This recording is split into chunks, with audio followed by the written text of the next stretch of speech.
Can we do a roll call? We sure can. Stephanie or Guadalupe, are you set up to do that? We're still getting it together. Yes, mostly there. I can start. Okay. Thank you. Helen Burks. Absent. Marisol Cantu. Okay.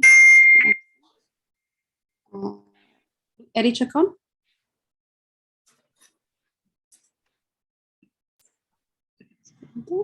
Absent. Luis Chacon. Here. Thank you. Don Gosney. Here. Okay. Randy Joseph. Here. Kristen Killian Lobos. Here. Armand Lee. I'm promoting him right now, so he should be in just a second. Okay, thank you. And I see Marisol's coming in too. I am here. Okay, so I will mark her as present. Okay, Laura Mangles. Here. Marcus Sentencing. He should be excused. He sent in a note today.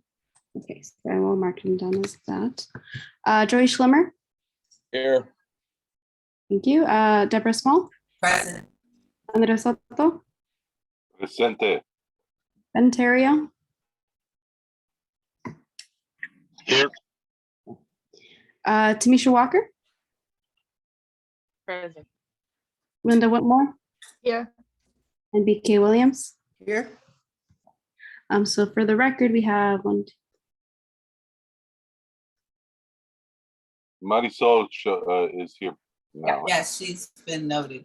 We have 14 task force members present and 3 absent. Wonderful.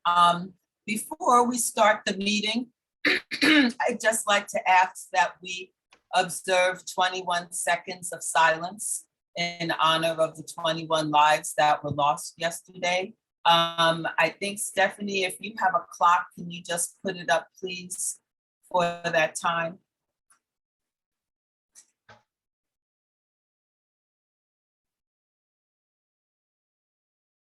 Give me one moment. No worries. I just feel, given that we're a public safety task force and this was a major public safety event for the folks in that community, but really for the country as a whole, I don't want it to go unnoticed. Okay, are you able to see the timer? Yes, Okay, thank just let me you. know when you would like to start.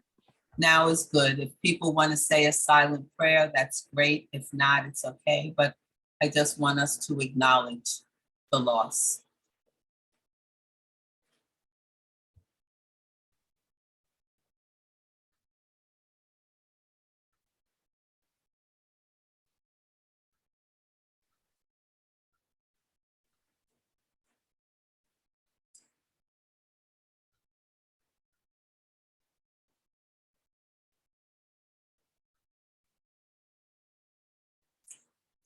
Thank you, Stephanie.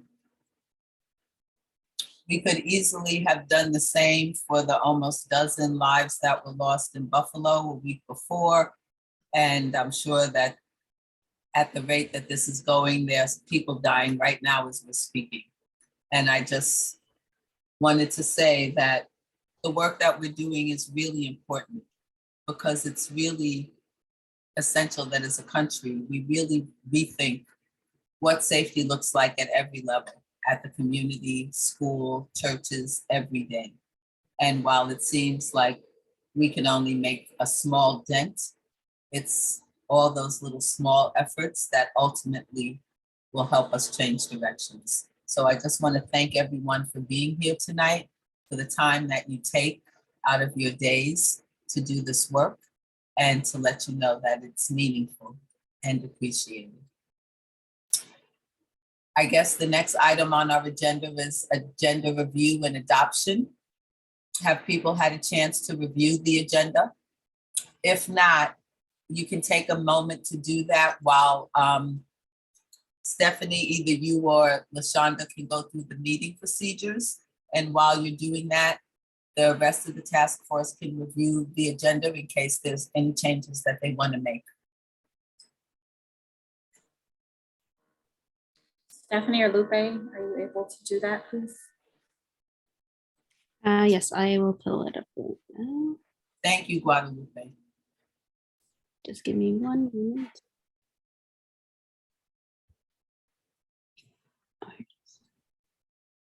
Okay, I will now read an announcement to the public. Anyone may make an oral comment, even if a written comment has been previously submitted. However, each speaker may only raise their hand once to make one oral public comment per agenda item. We will hold public forum very shortly after staff liaison reports. So if you would like to speak up during public forum, please raise your hand now. To comment by video conference, click on the participants button at the bottom of your screen and select the raise your hand button. To comment by phone, you will be prompted to raise your hand by pressing *9. For general task force items, you may use the raise my hand to express your interest in providing verbal public comment for each agenda item. An announcement will be made when it is time for public comment. Andres, I see you and Marisol have your hands up. Is it related to meeting procedures or agenda review and adoption? It's, I wanted to get in the queue for public comment. Okay. We still have to do agenda review and city staff reports. Right. Okay, I got you. Marisol, Raise your hand, so I raised my hand. Hi, I actually wanted to possibly make an amendment for the agenda. okay, that's where we are right now, so please go forward. For number 4 and, sorry, excuse me, for number 5 and number 6. Number 5, review, discuss, and approve the task force working group structure and meeting for the next, and membership for the next 6 months. I wondered if we could switch that with number 6. I know sometimes in these meetings, we tend to lose quorum. As we discuss, we only have 30 more days to make any type of recommendation or changes for the upcoming budget. And to see how we're earmarking the funds for next year, I had hoped that maybe we could have the budget report moved up just to number 5 and switch out number 5 and 6, the order. I'm okay with that. Does anyone have any objections to making that change to the agenda? Then can we go forward and adopt the agenda? We don't have to vote on it unless there's any objections to adopting the agenda with that change. Hearing none, the next item on our agenda is city staff reports. Good evening, everyone. Thank you so much for coming out tonight. I have a few really quick announcements, and as you see on the agenda, if there are any public comments based on anything that I mentioned, those comments can be made as we do with City Council during open forum.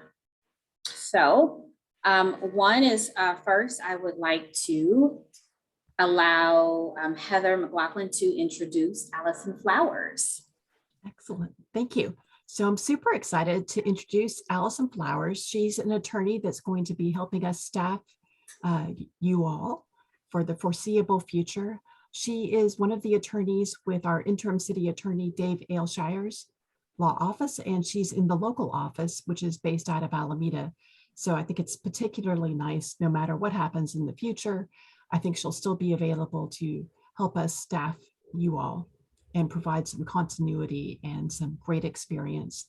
She's got a great resume and background. She's super smart, but her background as a litigator, I think, is really going to help. She has a lot of experience in harassment, excessive force, unlawful searches and seizure, and she's got a really nice community service background as well. Yes. Should I take questions? Is that a question?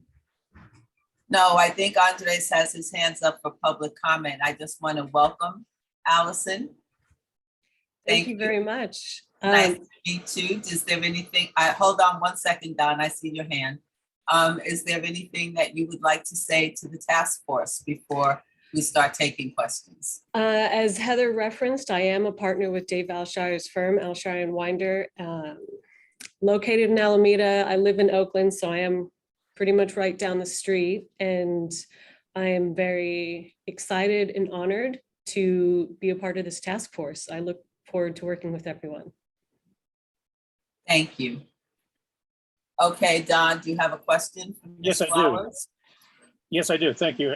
Do you have an email address that you can share with the task force members so that we can actually communicate with you? Of course, it's A Flowers. as in- Maybe you can put it in the chat room or the Oh, chat. definitely, definitely. My request would be that Stephanie or Guadalupe, that you could just send out that information to the entire task force as a message at the end of this meeting. So we'll all have it. Yeah, we could do that. Thank you. Excellent. So without any further ado. Did you have anything else, Don? I see your hand is still up. Not on this. Okay, thank you. All right. Then with the chair's permission, I will leave the meeting and I'll leave you in her very capable hands. I'm available by phone if something comes up. Thank you, Thank you. Heather. It's good to see you. Thank you. Have a good meeting.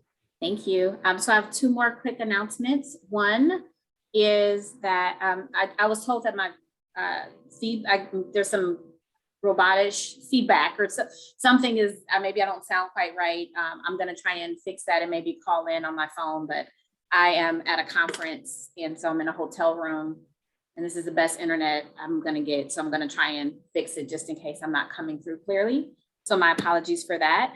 But I do wanna let you all know that I received information from the city clerk's office that all of you on the task force are have to fill out Form 700s.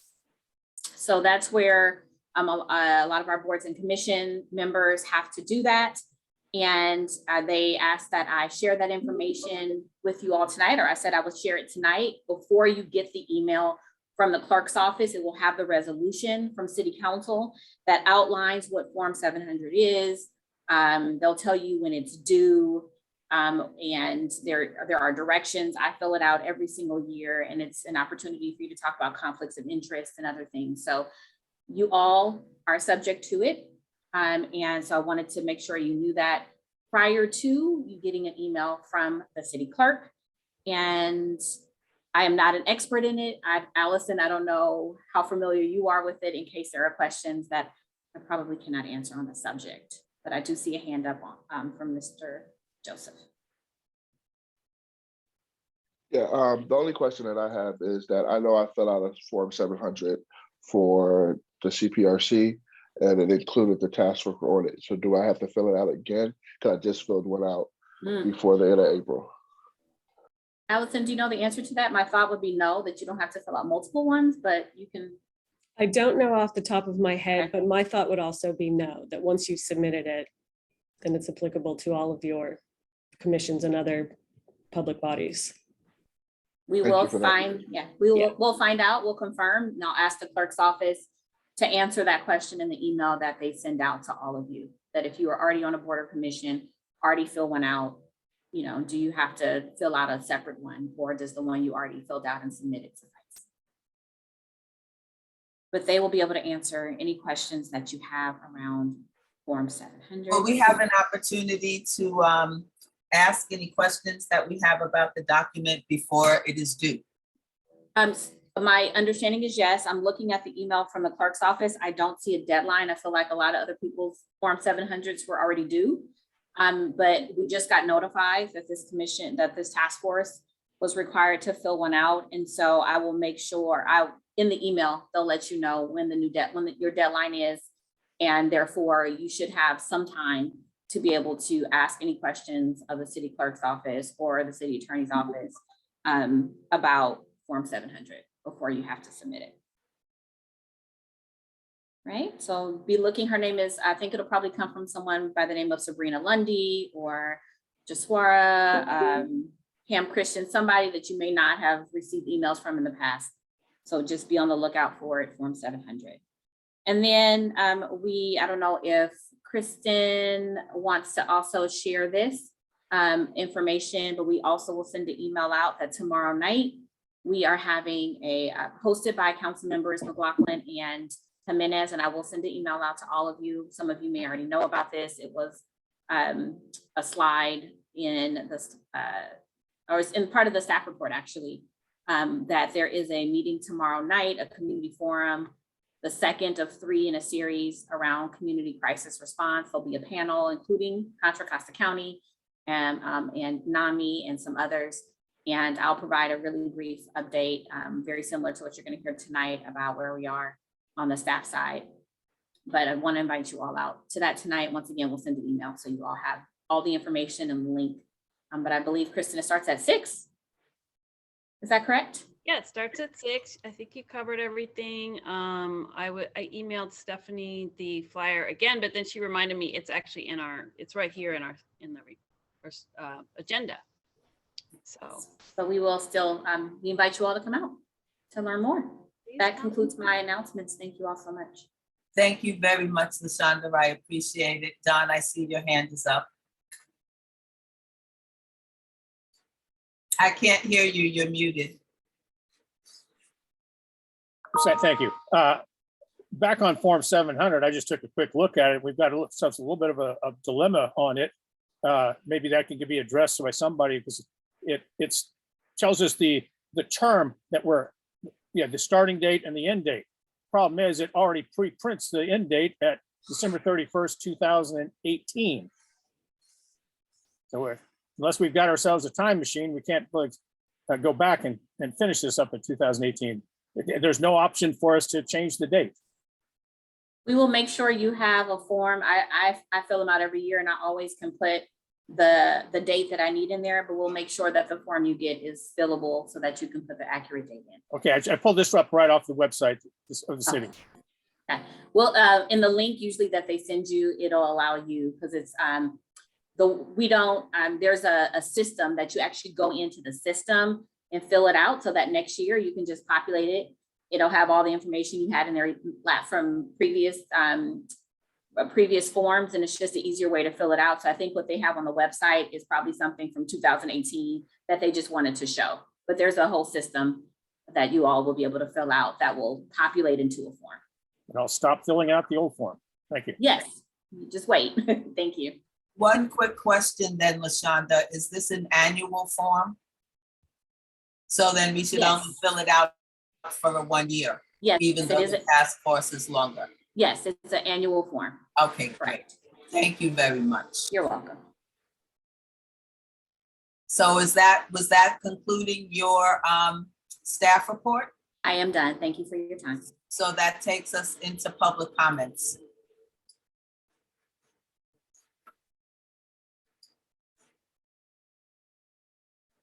Stephanie, are you or Guadalupe going to make the announcement for public comments? Yeah, I'll call on folks. Lupe, can you start share screen the timer, please? Yeah. Do have 2 folks with their hands raised. Okay, so I'll go ahead and get started with Lisa Johnson. Lisa, you have 2 minutes to speak, and you can start now. Hi, can you hear me okay? Yes, we can hear you. Great, thank you. I just wanted to welcome Attorney Flowers. And I also just have 3 quick comments, just to bring you up to speed. It's been a highly contentious issue with our city government meetings, that many of our council members, commissioners, and board members have been not activating their cameras, which makes it an impossible task to know who is and who is not present to determine whether or not a government body is violating the Brown Act. And so I would like to respectfully request that this task force, if you're participating in the meeting and if you're a board member, that you please keep your camera on so that the public can observe who is present, who is not, and that they're not dancing around whether or not there's a Brown Act violation. The City Council is now finally keeping their cameras on, as is the Community Police Review Commission, the Planning Commission, the DRB, several boards and commissions, except for this one. So I would respectfully ask the task force members to please keep their cameras on. For the public, it would be great, Ms. Flowers, if you could please share your email address with the public instead of just the task force members in a separate email, because we may want to reach out and contact you as well with questions and concerns relating to this task force. Thank you very much. Thank you. Our next speaker is Carol Johnson. Carol, you have 2 minutes to speak, and you can start now. Hello, can you hear me? Yes. Just want to say hello to all the task force members and also say that I thank and appreciate all of you for your hard work, but I just had a quick question about the Form 700. Now, I filled the one out for the rent board and I thought the deadline was in April. That's what the email that I got, it said the April deadline. I yield my time. Thank you. Our next speaker is Steve Bischoff. Steve, you have 2 minutes to speak. You can start now. Yes, thanks. I just had a brief kind of comment. One of the things what I found out last night, I guess, is that there is going to be a community meeting, so-called, looking at aspects of the community crisis response program. And I found out, looking at some of the other materials, that there already been one back in April, as a matter of fact. I'm president of the neighborhood council in May Valley. And, you know, I'm one of the kind of people who kind of tends to think I might be part of the community, and yet I never hear anything about these things. So I hope that's something you guys can sort of look at and consider whether maybe you need a larger distribution list. So thank you. Thank you. That's it for those in the public. I'll call on Andres now. You have 2 minutes to speak. You can start now. Yeah, thank you and good evening, everybody. I'm sorry I missed last month's meeting because this is now May, and 20 years ago, in May the 5th, 2002, was the Richmond police Cinco de Mayo riot, where the Richmond Police Department attacked the largely Latino Mexican community on 23rd Street. And me and my sons, one who was a student at Berkeley, the other at Laney, and myself were the first victims that night. And the jail was filled with Mexicans, and it was an extremely ugly part of Richmond's racial history. We were able to get rid of the police chief. We were going after the city manager till he retired for health reasons. And then it was revealed there was a $40 million deficit in a $100 million budget. It was those kind of issues and incidents that led the community to organize to challenge the way the city has been run, with guidance from the corporations on decisions about development and budget in Richmond. And so I just want to bring that to people's attention, that that's living history. This is also 2022, which means it's going to be the 10th anniversary of the Chevron Richmond explosion and fire on August 6, 2012. So we have to remember our history because it helps guide us to the future. Thank you.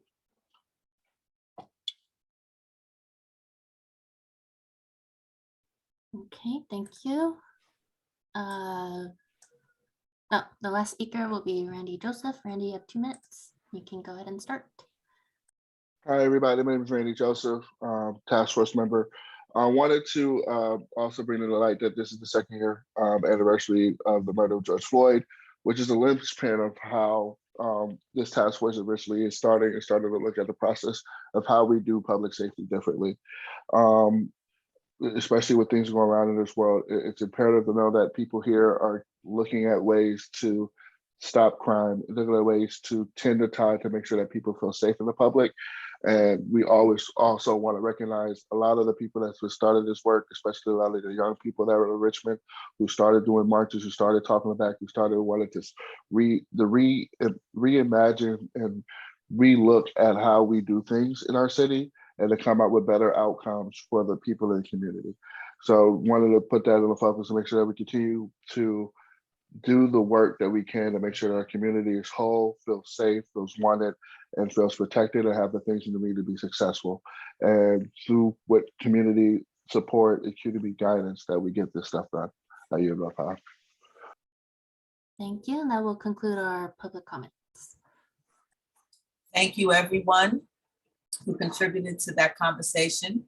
The next item on our agenda is presentations, discussions, and action items. And our first presentation will be from Safe Organized Spaces. which will be giving us an update on implementation of the task force's proposal for unhoused interventions.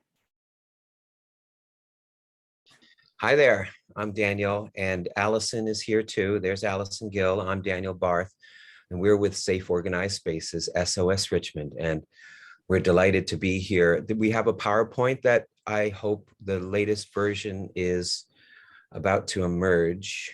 Sure. Did you want us to move the slides for you? Oh, please, that would be great. Okay, sure. Give me 1 second. Thank you. Thank you. Thank you. So, I mean, it's just really amazing, miraculous that we're here today, that a year ago you were giving your nod of confidence that for doing the work to build a better organized and safer situation for unhoused folks, that you saw Safe Organized Spaces as an organization to endorse and to help build from the ground up. And it's equally miraculous that we're here today, that we've actually gotten to the point where we're now getting our firm feet on the ground. And so I'd like to give you an overview about where we are and hopefully where we're going to go, and hopefully to invite your conversation. So if we do, as we do this presentation, I would love it if you did raise your hand, and if I didn't see your hand, if Stephanie Guadalupe, if you were able to indicate that there was a discussion that someone would like to make, a point that someone would like to make, or a question to ask, so that we have this as a dialogue, so that you can help to vet what we've been doing. And hopefully one of the outcomes of today and in the coming weeks is that there's a vote of confidence that we can continue this work. So with that, I would like to begin the presentation. So next slide, please. So here we are trying to understand the way that we go forward, where it seems like it's insurmountable, our situation in the Bay Area, especially in Richmond. As you probably or may have heard, there was a recent point in time count that the county and all the counties in the Bay Area and across the country engaged in. And of all the counties in the Bay Area, Contra Costa County is the most, had the most increase, the biggest increase in homelessness in the entire San Francisco Bay Area, 35% in the last 3 years. So by and large, during COVID, we've seen the change towards unhoused situations increase dramatically. And we know that that increase is going to continue into the new fiscal year as a number of events happen that are going to make more people homeless. So we can talk more about that. And so we are already stacked with such a deck against us. So if we don't do anything, what we end up doing is neglecting or abating, giving few options, not having much opportunity for folks. And the alternative is to not just rely on the county's system of care, because the system of care is vastly overwhelmed. And we know, and we can recognize that the Project Room Key program at the Marriott, and I would imagine also at the Sure Stay, though I haven't heard about that, that there will be eventual closures, and one at the Marriott beginning in July, so that our system of care is going to get even more difficult to get care out of. And so what's the alternative? The alternative is somehow, as a community, we provide caring supports. So there's hands-on that we can provide in collaboration, in cooperation with our neighbors, our housed neighbors in our neighborhoods, and with the community-based organizations, and with neighborhood anchors such as churches, and with concerned citizens overall who are willing to put their skin in the game. And so the goal would be is that we increase work opportunities for folks, that we hopefully can find alternative ways to provide at least interim shelter and interim housing, and hopefully eventually a pathway to permanent housing. And most importantly, of course, that we set the stage for folks to have opportunities for healing.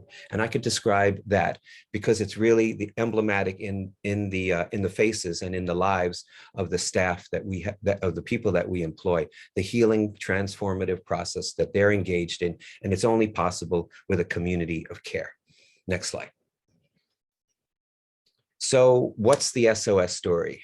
Who are we and what do we do? Where are we and where are we going? So let's begin here. So actually there's a typo. It says there's 33 employees, 23 are currently active. It had said that 10 were inactive, and I wanted to point out who were active rather than the inactive. So there's 23 staff who are currently receiving paychecks on a bi-weekly basis. 31 of them are straight out of encampments of those 33 employees. 2 of them are housed, myself and a new systems manager that we have hired, who is a young woman, a Tay woman of color. So the staff overall, the demographic makeup is that we have 11 who are Latinx, 10 who are Caucasian, African Americans comprise 9, Asian Americans 2, and 1 Native American. Of our managers, our leaders and our managers, we have 2 Latinx, 3 Caucasian, and 2 African American. So we're trying to get towards the balance where the disproportionately impacted African American population is more completely represented on our team. That process is underway. We are trying to get to the point where we have a better plan and a way for retaining folks who are of African American demographics. So everyone on our team is engaged in their unique transformational process. I could describe that to you in detail in conversation at some other time.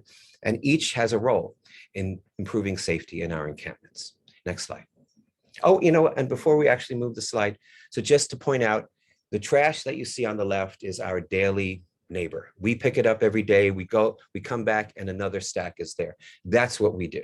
That's the basics of what we do. But what we're really doing is we're getting that middle slide to happen. That middle photo is just a miraculous occasion right there. Every single Monday, we have our staff meeting where people actually show up. They used to show up pushing shopping carts, then bicycles, and now they're showing up in their vehicles, able to show up on time from across town, from their encampments, now from their housing that they've been able to obtain, to show up at a meeting. And every day we have a planning meeting at 9 a.m. It's pretty amazing. It's really, really beautiful to see.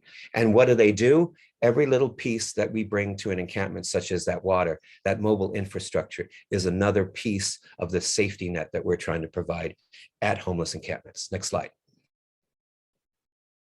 So what is it that we were funded to do? The City Council approved those 6 items, that we do cleanup, that we do showers, those mobile amenities, such as storing trash and toilets and drinking water and wastewater disposal. We're trying to get to solar power, food storage, but we're about workforce development and building leaders. We're about doing problem solving in local environments where people have complaints, where there's a need for a response. Hopefully our team is there, our teams are there to do problem solving. And ultimately, of course, what we're trying to do is to create safe, organized spaces with the mobile infrastructure to support their operations.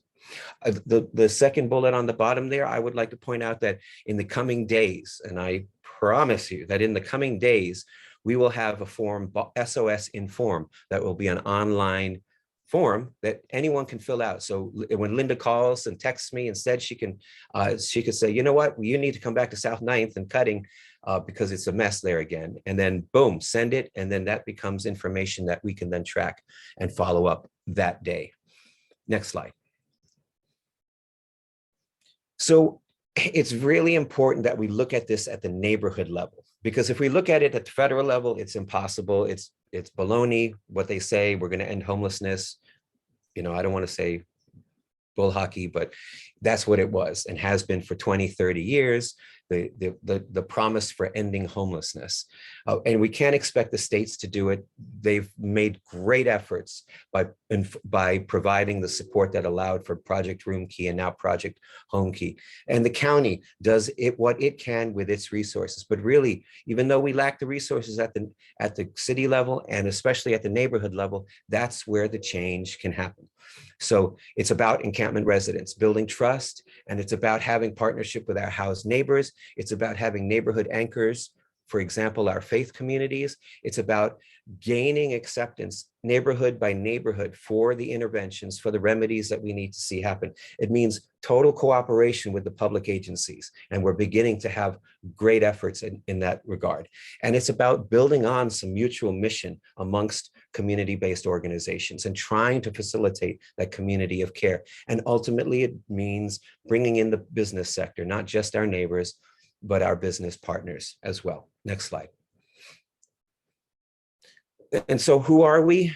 Here's three individuals. Here are three individuals who are our main boots on the ground leaders. Our team leaders for the streets team is on the right. That's Tashambe, who's smiling there. It's hard. He's usually a serious looking guy. So that smile is precious, but he's the heart of gold, total integrity. It's amazing to see. And it's risen out of the encampment, out of the ash, literally. It's beautiful to see.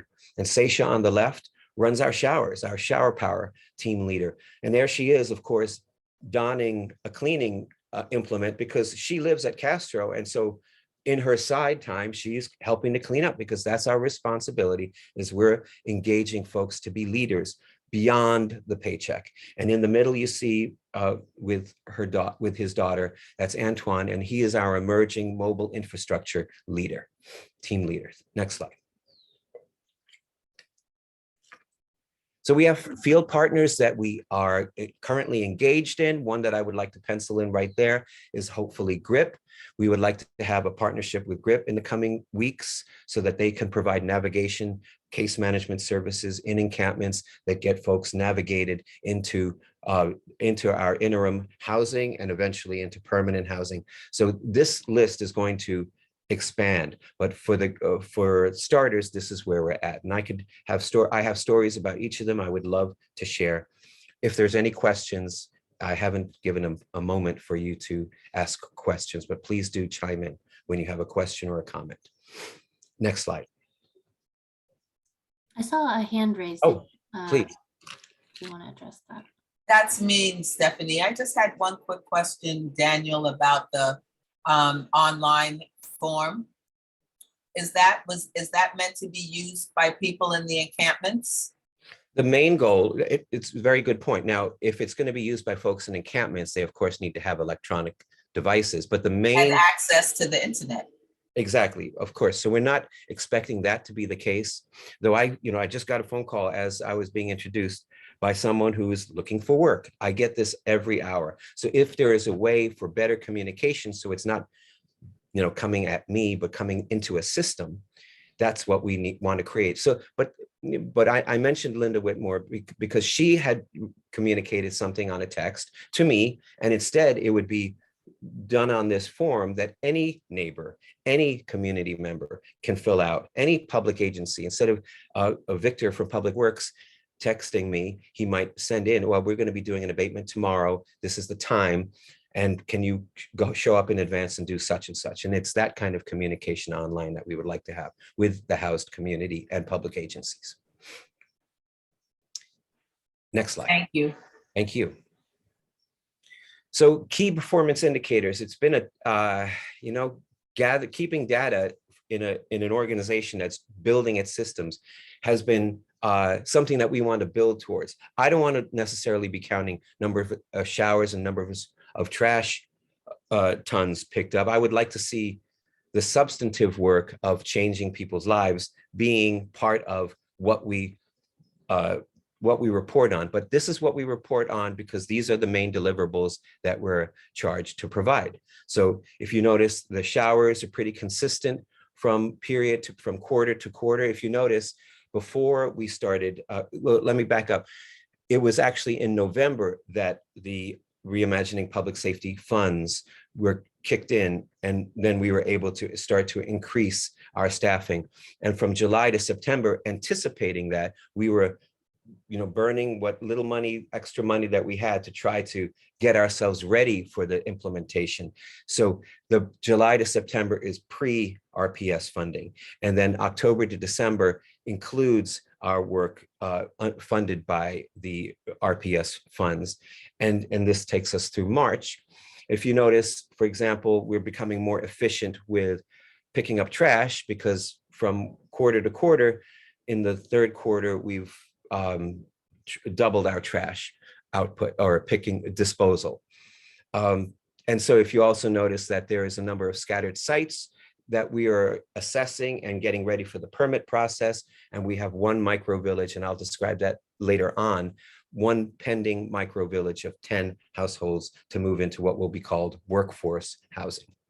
And if you notice the last 2 weeks, I'm starting to try to have weekly reports go out, and hopefully they will be also qualitative and not just a few numbers, but we've been consistently giving in the 50s of numbers of showers per week, and somewhere between 6 and 8.5 tons of trash picked up per week. So we're stepping up the trash pickups. Next slide.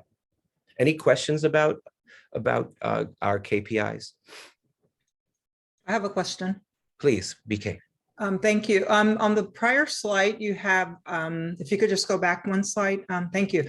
Under the funds raised on the last two, where's that additional money coming from, or is that, what exactly is that? That's good. And I wish when I tabulate them that I have them a better, clear understanding. If you notice, in January to March, for example, there was 30,000 that is going to City Council right about now from county Transportation Development Act funds for maintenance, quote unquote, maintenance of the Greenway. So that $30,000 will allow for us to go a little deeper on the Greenway and do work specific to the Richmond Greenway. There was other funds that our parent organization, Rebuilding Together, has raised. And 25,000 was from Clean California in partnership with Stephanie and the city. We are going to be supporting 2 infrastructure projects by working with the unhoused community in 2 street locations. And so that's 60 of the 120. And right now, I just can't remember the others. What Rebuilding Together has been doing is trying to raise money to do additional work that leverages our participation in activities other than what we are doing right now. For example, they are raising funds and bringing in opportunities for us to build cabins. And when we build, I will talk in a couple of slides about how churches are less willing to bring in RVs, but they have indicated they're more willing to bring in tiny cabins. And so we want to be able to build those cabins, but we're not going to build them. We're not funded for that. Rebuilding Together is funded for that, for the activities that we're talking about here. Joey. Yeah, just curious, how many folks are you providing outreach to? I don't see that number on here. Right, if we were a public agency like the county's mobile outreach core, the coordinated outreach and referral and engagement program, there's a homeless mobile outreach service that is invaluable, and they do they do intakes with folks, they count folks, they track in that. When we meet folks, we're not about taking names and taking down demographic data. We're about making relationships and trying to build cooperation. So I can't tell you the numbers of people we outreach. We outreach with a lot of trash, and we provide a lot of showers that in the coming weeks and months, we'd like to see relationships build out of those showers. The delivery of a shower should lead to the personal development work that we want, the relationship building that we want to have with folks, that then leads to the personal development work that they engage. We are building towards that now. So I would be able to answer that hopefully a year from now, much better than I am right now. If that makes sense, Joey. It actually doesn't. I mean, I like the fact that you're telling me how many people are taking the opportunity to take a shower, and I'm not asking necessarily for demographics. I don't think it's asking very much to say how many folks you're providing some outreach to. I think that would be helpful. So when we go to Ryden Road near Costco where the RVs are, there's about 30 or so households still living there, 25 maybe. And are we engaging with them as we're coming through and picking up trash and providing showers? We engage with the folks who are taking those showers, the folks that we're helping to remove their trash and the trash that's dumped. And so we're not doing outreach specifically beyond that right now. Our deliverables, according to what I had just written out, is to engage with those basic services. And if we're problem solving, it's because someone anecdotally has said, this person needs to be approached. Can you work with this individual? And then we do that, and we could do a better job in tracking that. I agree.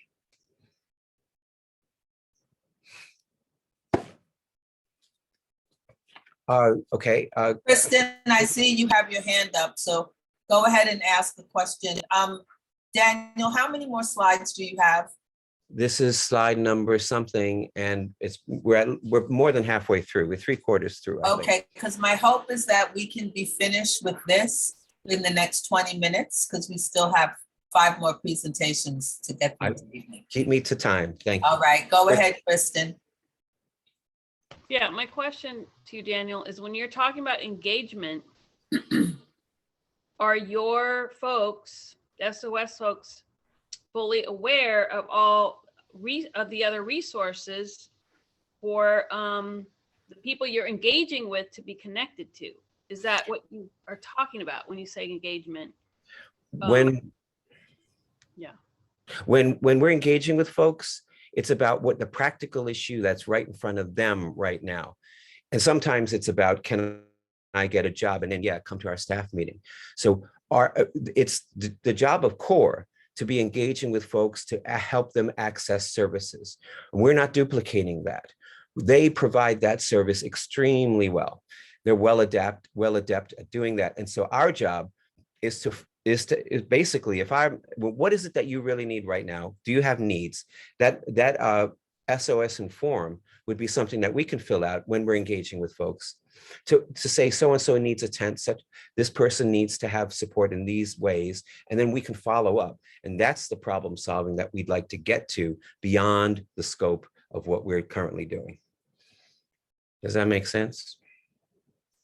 Yeah, it does. I mean, would you say your engagement fosters, I guess I'd say hope, and you're giving them some basic living essential needs, and do you think they're more open to the people when CORE comes in to kind of take, engaging with them? We come in with not stating an agenda, and that's a beautiful trust building and relationship building tool. So again, what's right in front of you, and why are you approaching us? You're going to let us know. We're not going to ask the intrusive. We're going to invite the relationship, and that relationship is really like we feel like allies to most folks. I would say very confidently. Okay, I guess I should thank you. Thank you. So next slide, please, as I'll try to press on. So very briefly, the bottom 2 columns, that's what we're doing really well, or as well as can be with our existing infrastructure.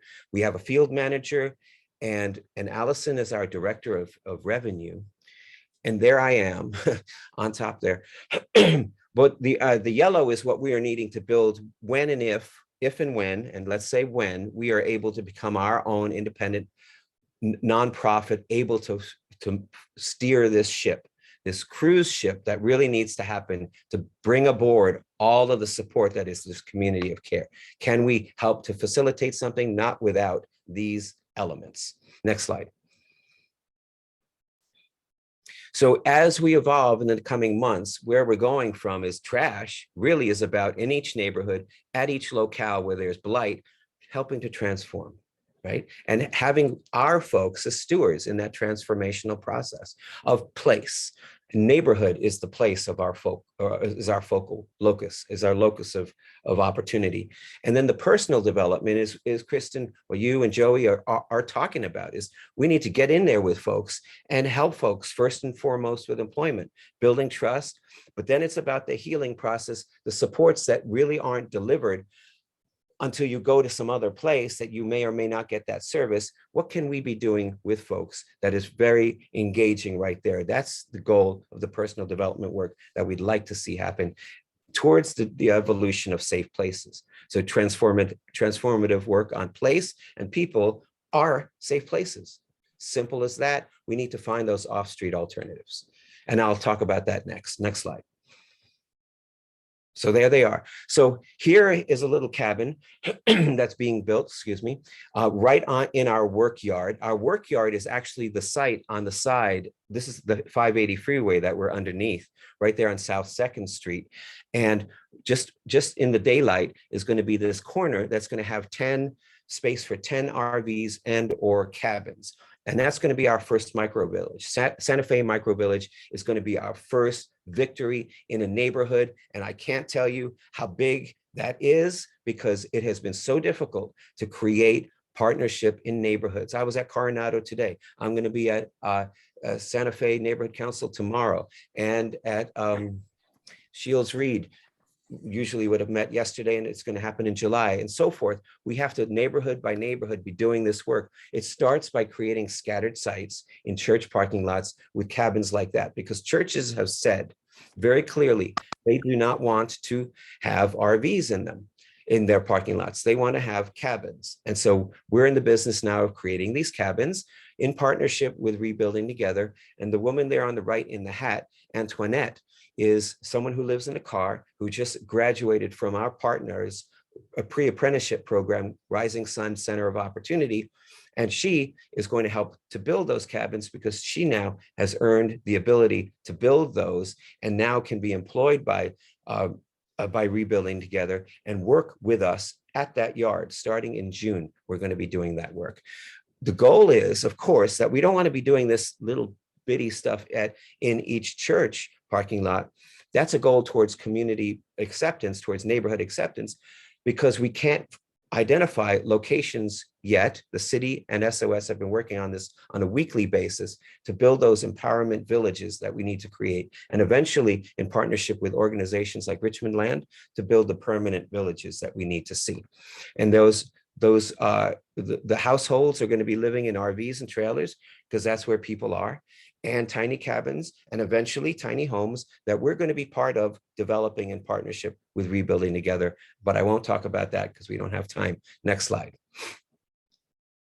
Very basically, the first and the fourth, relationships and stewardships, those are the inputs about creating relationships where you can trust who is living in this location and what they're going to be doing to positively impact the neighborhood.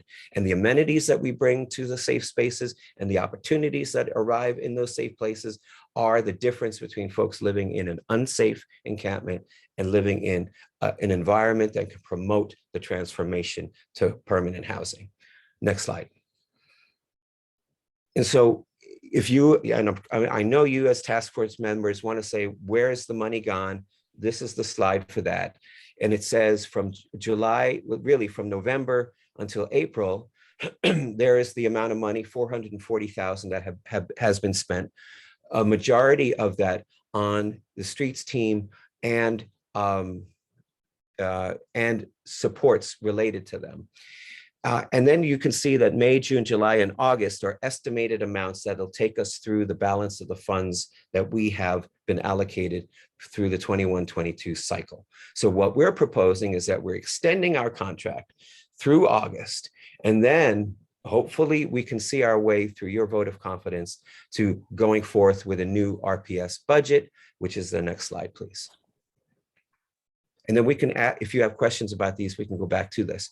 So if you see on the bottom that we're suggesting that there's a need for funding from RPS, from the Reimagining Public Safety Community Task Force, from the City Council, starting in September of 2022 through June of 2023 of about $994,000, which will hopefully be matched by sources that are currently unfunded elsewhere. And that would be comprise the budget that S.O.S would need going forward to continue and expand on the work that we're doing. You see the highlighted operational management and streets team staff who are all unhoused individuals making somewhere between $18 an hour to $25 an hour. Those individuals comprise about half of that money. That 994, about 3, 4, 5, almost 500 are coming from, are going straight into the pockets of folks who have earned it the most, and that's our unhoused community members. Any questions before I fade on into the sunset? Yes, Don. Thank you. And I did not want to interrupt your presentation. I thank you very much for the presentation. It's a lot of very valuable information. One thing I would suggest, though, your presentation slides were not the same slides that we were sent before to study up on before the meeting. A couple of them were different. But also, you might consider just double checking.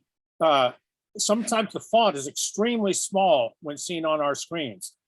So anything you can do to make them larger, you got all this available white space on there, just fill it up with the font, make it bigger. It would be a help on there. But as far as the questions, maybe you can help me. And this is not just to you, Daniel. If anybody else can answer the questions, I'd appreciate it. As far as the unhoused, can you explain to us, please, about the mobile showers? Are they are 24/7? And does anybody provide soap for them? Well, okay, so the mobile showers are at this point delivered through 6 events per week, only 6 events at 3 hours per event. And they go to those 6 locations, and we would like to see them expanded, to the point where we need a second mobile shower. When it's 24 hours, that's when we're having places where we park in the evening and folks take showers in the evening, because we've now created a transitional village, an empowerment-based village. So I would like to see that happen. And then it goes off during the day to its places throughout the city. I was just asked by the Richmond Housing Authority to please come to Neestrom Village. Great.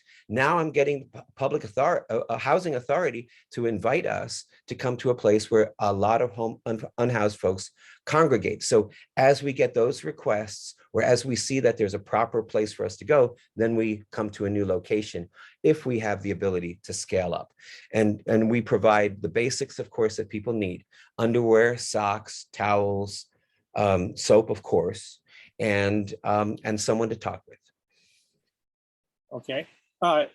In the process, it talked about local stewards. What exactly meant by a local steward? Sure. So think about any larger encampment, and we would suggest, I would suggest that it's most important that there is stewardship by the folks living there, focused on the conditions there. Our streets team goes across the city, going to 20 encampments. Now, a local steward is focused on one main encampment and the neighborhood adjacent to that encampment. So local stewardship is about taking care of that encampment, building up leadership and responsibility and good neighborly behaviors. That's what a local steward would do, is to model change, starting with the most basics: trash. Okay. And again, on the precis, it talks about RV repair. Can you tell us how that is working? Well, so I think what I said was that's where we're wanting to go, our mobile infrastructure. Antoine being the person who's going to help us get in that direction. When we have the funds to be eligible to do that work, we would like to repair RVs if that's what is needed, or provide other services like building cabins when we are able to do that, funding wise. Okay, I brought that up because it was on the cover page in our agenda packet. But as it stands right now, please correct me if I'm misunderstanding, but you have not actually been able to start the RV repair program? What we did before the big rains is, and only in Castro, at the RV encampment where there's now maybe 55 RVs, is in partnership with an organization called Neighbor Aid. We went on the rooftops of many, or I would say a majority of those RVs, and we patched and repaired. We taped and we glued the tops so that they did not get inundated by the rains. And it got slammed, within days of doing that work. That's some of the work that we've done. On the side, we've done other work to repair RVs so that our staff would have places to go to when they have a place like that, like that workforce housing at that micro village, we have RVs ready for them. That was work that we did on the side. Okay, thank Because you. that's not an eligible activity. All right. And when you use the word outreach, what exactly does that mean? Anytime we're engaging with someone, like I just said, with housing authority, that's outreach. Anytime that someone is writing his name, Francisco was the guy who wrote in, I need a job. That's someone who received some information and now has reached back to us. That's all of concluding that relationship and realizing some action from that relationship. That's outreach. Okay. When we attend these city council meetings, frequently we get callers in from some of the encampments, either at Castro or Ryden Road in particular. And too many of the unhoused are calling into the council meetings with a lot of negative comments about the services being provided, security that can't be trusted, very limited sanitary facilities, thefts, fires, lack of control of mentally unstable neighbors. Can you touch on any of this? I mean, we're hearing from them and we're hearing from you, and they don't quite jive. Of course. So the service community includes other organizations than S.O.S. Richmond. S.O.S. Richmond, at those two locations, have been providing trash mitigation, showers, and for some period, we were providing local stewardship at Ryden Road. And we're now attempting to build up that kind of spirit at Castro RV encampment as well. What we shouldn't do is conflate issues with other organizations with what is on the ground that S.O.S. does. The reason why we don't take all of that information is because that's not what our business is. Our business is in the practical relationships and empowering the folks in those communities. And that's what we've been focused on. Now, does that lead to improved security in an in an insecure encampment? It probably doesn't. Let me give you an example, very recent example. Today, there was another fire at Castro RV encampment, yet another. It's kind of like, it's of the level of this chronic behavior that continues to evolve. And so what was our response? Well, we had 20 fire extinguishers that we were able to get together, and we brought them up there. Was that too little, too late? Of course. What do our resources provide? Our community of care is not strong enough to now be supportive for the security there. The best solutions for security is to create an empowerment-based village where there is a secure border, where we can maintain safety the community, the city can maintain safety in a better way. Are we an agent for facilitating that? Yes. Are we going to answer all of that? Of course not. We do not want to overreach. We're about workforce development and building relationships, one neighborhood at a time, one encampment at a time, one person at a time. Thank you. Perhaps at maybe our next meeting, we can have reports from some of these other organizations that you're referencing, but that's not your responsibility. I understand. Maybe what we can do is to provide a community conversation where we have our partners in the room with us to have that conversation. I think that's a great idea. Yeah. Several months back, there was a lot of talk about mismanagement of the funds, the city funds, and we were promised an audit. Can anybody tell us where we stand on this audit? I thought it was supposed to be available by the end of last year. So whatever audit is being provided we were a subcontractor with another organization. We provided our services. You see what we say our budget is. Now, has it been audited? That's something that I cannot answer. No, but I know there's other questions. It would have been an outside audit anyway. Exactly, of course. Okay. And can you expand, please, on, you touched on it just a few minutes ago, but can you expand on how much are your S.O.S. employees paid? I mean, the people out on the field, I don't mean the administrators, and do they receive any kind of benefits? And are you exempt from the Richmond's living wage ordinance, for instance? Very quickly, $18 an hour exceeds the minimum wage ordinance. $18 an hour is what every single person starts off at, including myself. And folks will graduate up to $20 22 if they become a team leader, 25 if they become a manager, a field operation manager, and then a program director who is also unhoused is a partner with Tacos and Roses, and he gets a uh, a contracted amount that is well within that same realm. I don't know if I should be saying it, who's saying his position. So Well, I won't say. I wouldn't expect amount. you pinpoint Well, individuals with their pay, but Well, just, there you go.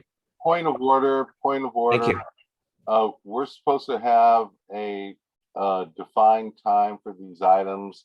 And Don Gosney, you once again filibustered the entire comment period for people to ask questions. Now, I know everybody's questions are relevant, including yours, but you should take into consideration that if we're operating within a constrained time, that perhaps you prioritize your questions so you don't occupy the entire time. Thank you. So, BK? Madam Chair, can we move the agenda? Yes, except that I know that BK has had her hand up with the question, so I'd like to give her the opportunity. and to I ask hope that our question. attorney in presence is listening to this. Because this is all too common. Where I've And been then shut we down. will move forward with the agenda. Please go ahead, BK. Thank you. I just have a quick comment for Daniel. And Daniel, that is, thank you for your presentation. I understand the transformative nature of the work you're doing. It would be very highly beneficial for me to understand how many people you believe that you are servicing. For instance, your numbers may make sense for a certain number, but if you're only servicing 30 folks, a month, $1 million a year seems to be a bit high. So I would just encourage you in your gathering of data. And I know you said the county has data. We also have an increase in the number of homeless that have been identified for Contra Costa. And so perhaps the county, actually you would do a better job than the county because you're servicing those people. I would just like to encourage you to get those numbers, especially when looking for future funding. It may be beneficial for you. Thank you very much. Randy?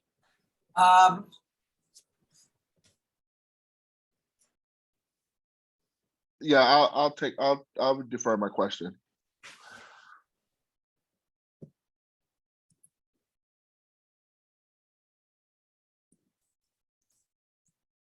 Joey, you want to go ahead? Yeah, thank you. BK, I appreciate those comments. That was kind of the point I was getting at myself when I asked about the folks that are serviced. Daniel, the only other comment that I would have is, as far as your budget goes, do you have an accountant or a CPA or somebody that's actually in charge of the books? Allison, do you want to take a stab at answering where we are?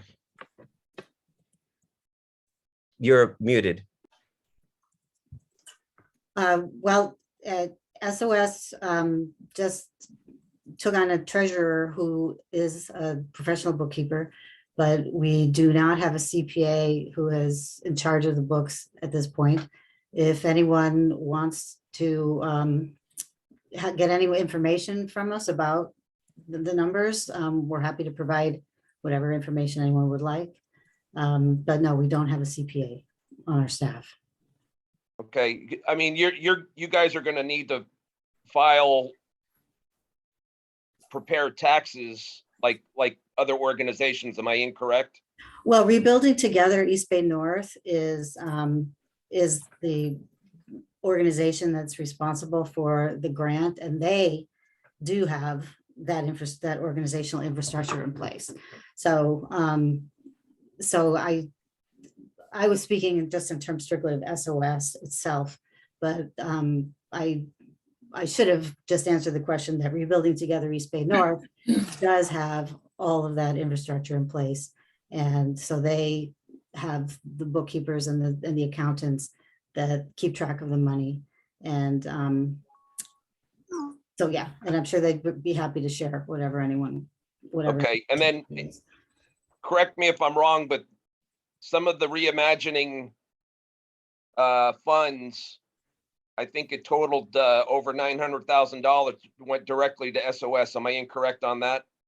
Well, it was allocated to S.O.S, but it's Rebuilding Together is in charge of the money. So we are the S.O.S Streets team and the Shower Power program and the S.O.S programs are programs of rebuilding together in a fiscal sponsorship relationship. So basically, they're ultimately responsible for the program and the finances, and SOS is just administering the programs. Okay, and the reason I'm asking all of this stuff is because I've had folks approach me, and I think Don also touched on it, questioning where this money is going.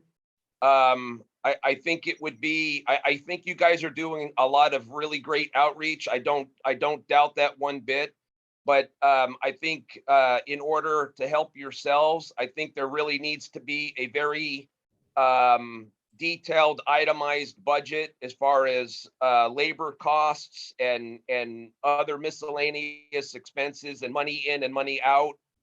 These estimates, like on the salaries, they jump from 43,000, I believe. Looking at the slide before this, it jumps up in 6 months to like 65,000. If I'm not correct. I think there needs to be, to put some of these complaints to bed, I think there needs to be a little detailed organization as far as the funding and expenses and where the money's being allocated. Yeah, I definitely understand that. So that in the slide where you saw the 65,000, the May, June, July, and August numbers, those are estimates, and those reflect an expansion of the streets team. But firstly, the contract is reimbursement based, so they don't hand us any money. They only reimburse Rebuilding Together for funds that are spent. And every single penny that's been spent has been detailed in invoices that have been submitted to the city. And so there's each month there's an invoice that gives, the people's names, how many hours they worked, how much they made. Every single receipt for everything that's been purchased is part of that invoice. And so that information is all, I believe, it's publicly available. And if it's not, it will be ultimately. So yes, but the 65,000 and the higher numbers in the months of July and August reflect, as I said, expansion of the streets team, and that's going to, and then there's going to be increased insurance. Once SOS starts working, SOS is moving its work yard to the Bridge Arts site on 2nd Street, and that the rent is going to go up at that point. And we're hoping to add some new program partners. As Daniel mentioned, we did just recently hire an operations director. And so that's where some of these higher numbers are coming from. And but again, these are estimates. This isn't money that's been spent. And I do want to emphasize again that they're not giving us money. They're only reimbursing us for expenses that are approved by the city staff who's in charge of the grant. It's 6:45. I want to do a time check.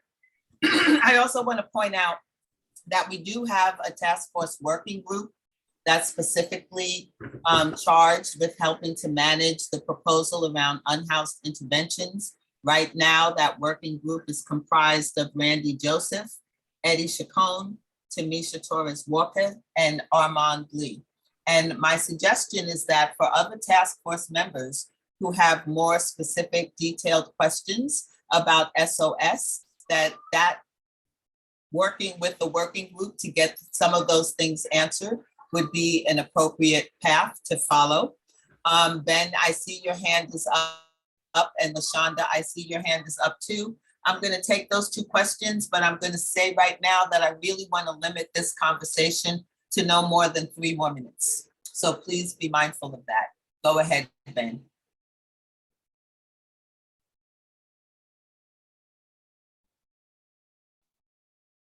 Ben, you're muted. Never mind, Chair. Thank you.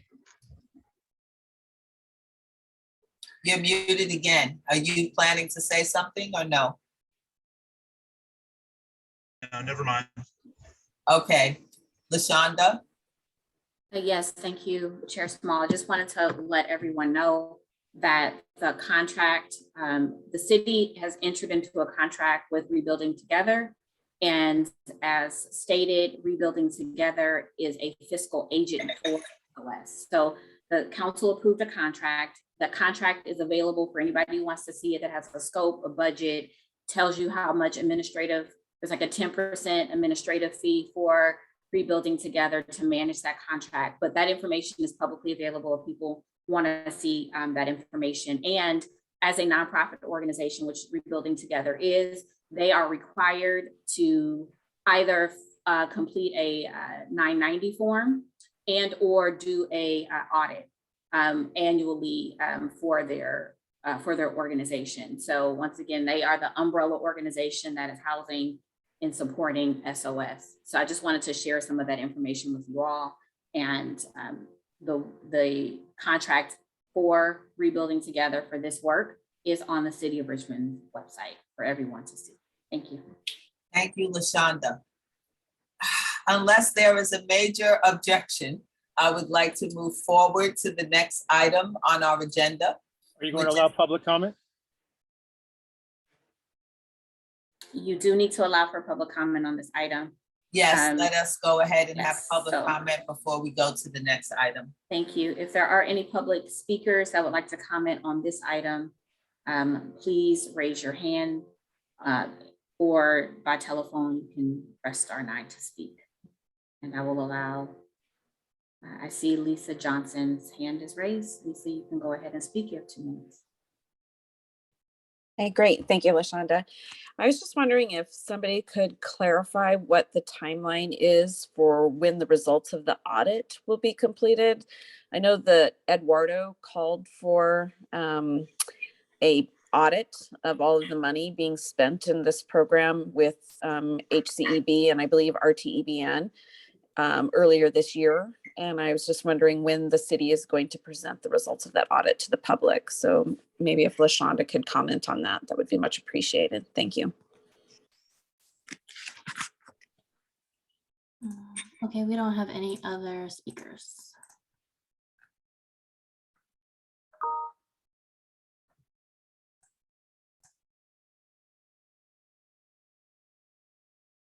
Okay. Next, we are to receive an update on the Community Crisis Response Program. Kristen, are you and LaShonda going to do that update? I did, Kristen, if you have something, by all means.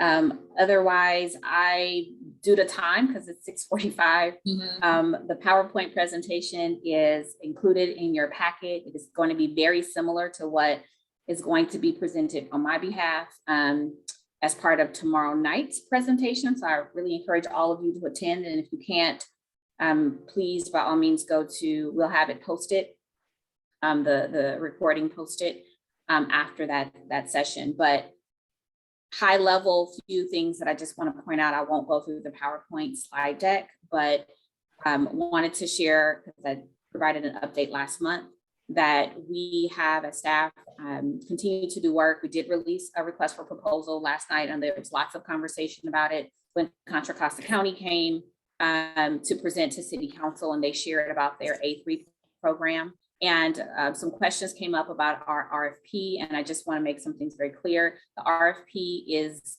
the purpose of it was to allow non-city staff, because we don't have the capacity or the time and expertise, to do research, to do an analysis, to look at the feasibility and help develop a plan and recommend something to City Council with regards to a community crisis response that will best meet the needs of the community. There were some different alternatives there. There's a lot of information in that request for proposal.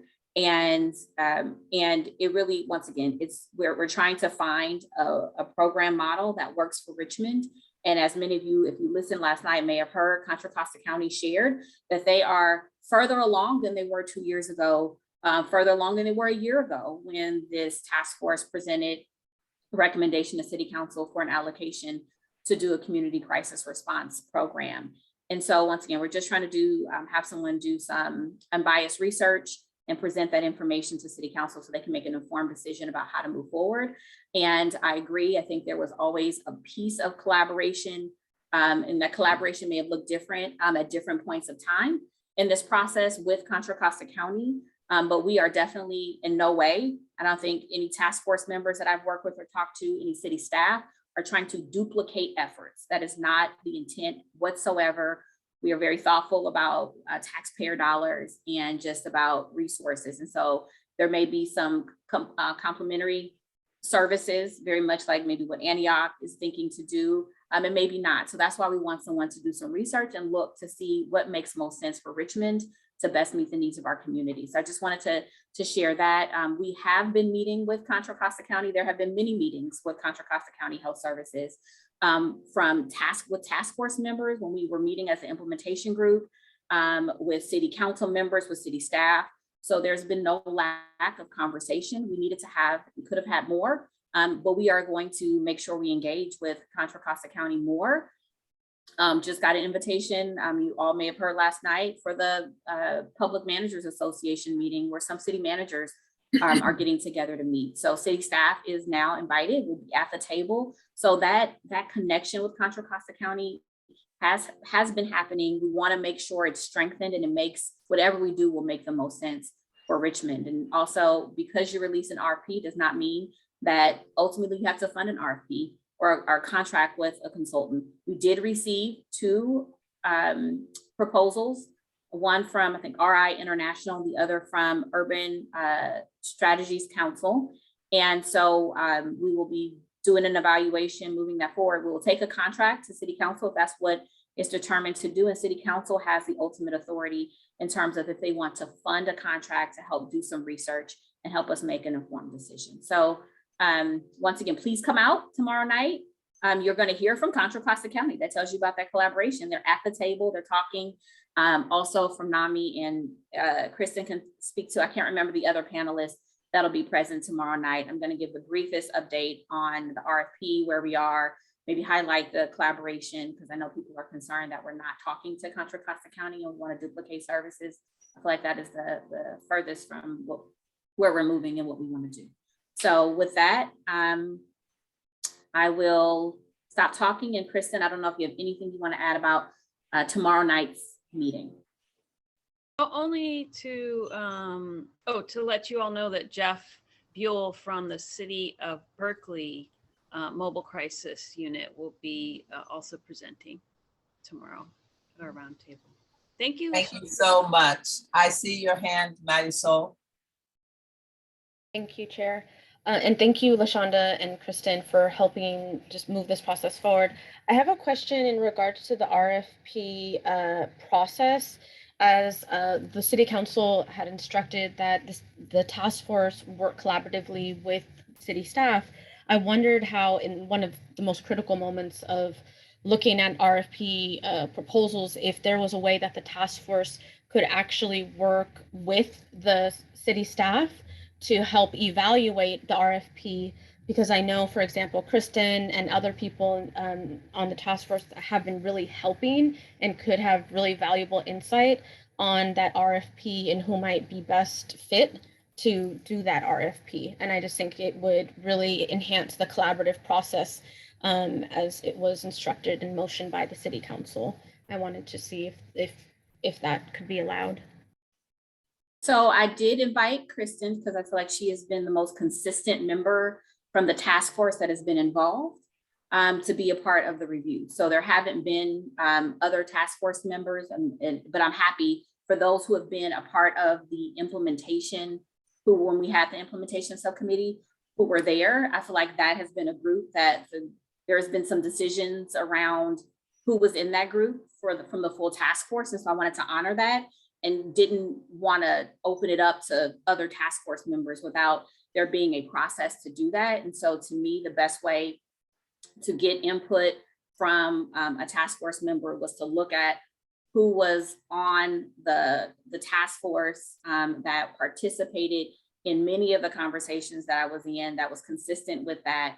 And that to me was Kristen. And so she was invited, she accepted, and she will be a member of the task force that has been a part of this process that will alongside city staff, review the two proposals. Thank you. And I just want to take a moment, LaShonda, to really just lift up your work around this particular proposal. I know you've put in a lot of time into working with Kristen and others and reaching out to a variety of different agencies and organizations that have looked at community crisis response teams to think about what would work for Richmond, to bring people together, to keep those conversations going, and to really do it inside the spirit of the intention of the task force and putting that proposal forward. So I really want to thank you for that. I want to thank you for being a cheerleader and a defender of the work that we're doing and the intention and goodwill behind it. And I just want to let you know how much that's appreciated. I appreciate that. Thank you. And I see you have your hand up, Don.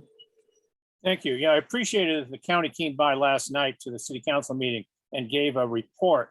Like a lot of these reports, we can't hardly read anything that they presented on the screen because the font was too small. Fortunately, Supervisor Joya sent me a copy of their presentation just about 30 minutes ago. And by the way, the comments I'm making right now, I've also shared with Supervisor Joya last night, and he has responded again half an hour ago. But the report last night, it came across like a staff report. And they were talking about funding and staffing. And the people that kept emailing me and texting me and calling me throughout that presentation, they wanted to know at a street level, how would it be implemented? How would it affect people? They didn't care about staffing. They didn't care about the funding. They want to know, how is it actually going to work? How is it going to affect me? That kind of thing. And that's an answer that I would hope that somebody at the county can provide. But there was also concern, why are we paying a gazillion of our tax dollars to the county on Measure X and then spending another gazillion dollars of our tax dollars for a standalone project here with the city, when the county is already way ahead of schedule on this kind of a project, and they're able to jump in there and try to implement something.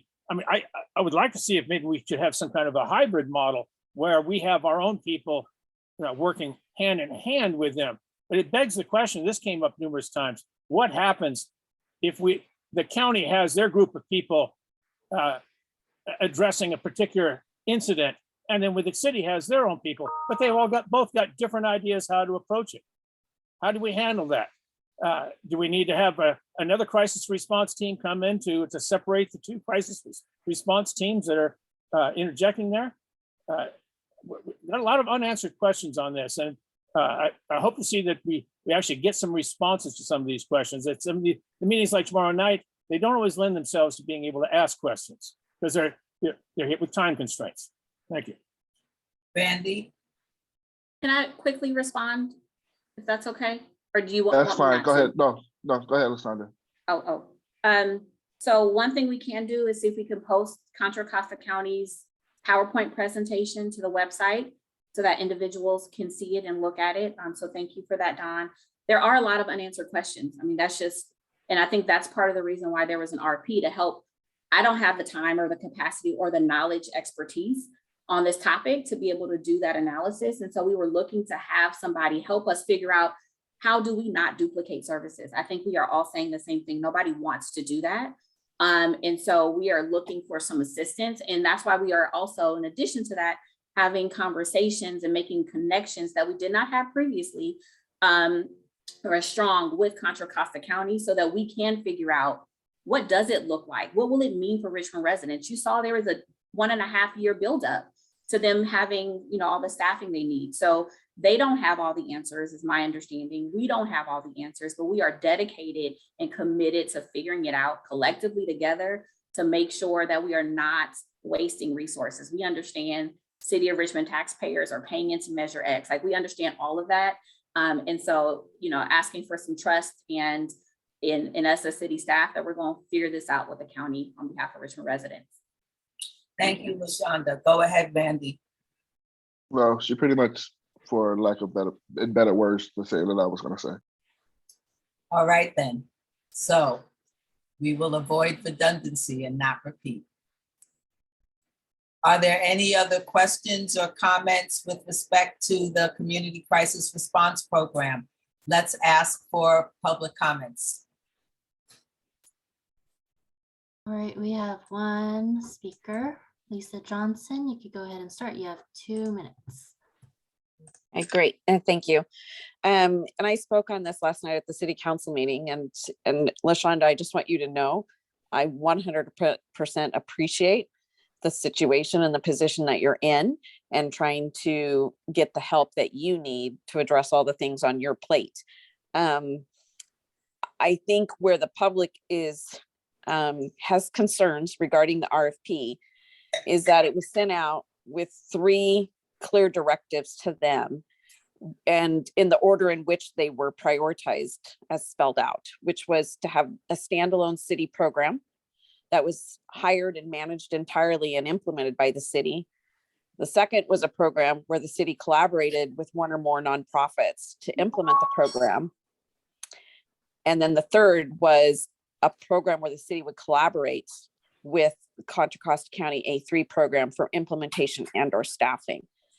And in response to my concerns last night, Supervisor Joya specifically emailed and said that the health department will serve all 19 cities and the unincorporated areas with A3 program. The city of Richmond has no choice in whether they want to opt in.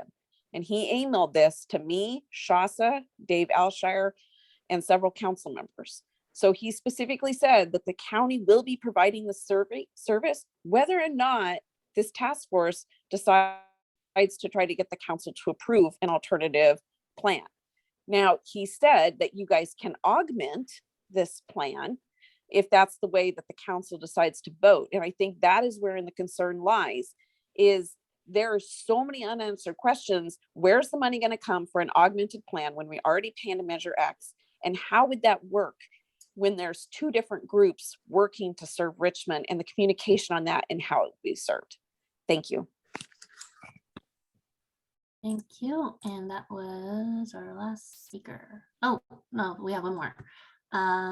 Sarah Cantor. Sarah, you have 2 minutes to speak. You can start now. Great, thanks. Hi, just wanted to point out, Lisa, that LaShonda just answered your question by saying that yes, there are unanswered questions, and that's why we're figuring it out. That's why we have the RFP. So the idea that no one is responding to you or listening is absurd. You're not listening to the answers that are being given to your questions. Thank you. Thank you. And that's our last public comment. Okay, next item on our agenda is to review, discuss, and approve task force meeting schedule for June and July 2022. So the question before us is whether or not the task force wants to have any additional meetings besides our regularly scheduled meeting on the 3rd Wednesday of the month during the months of June and July.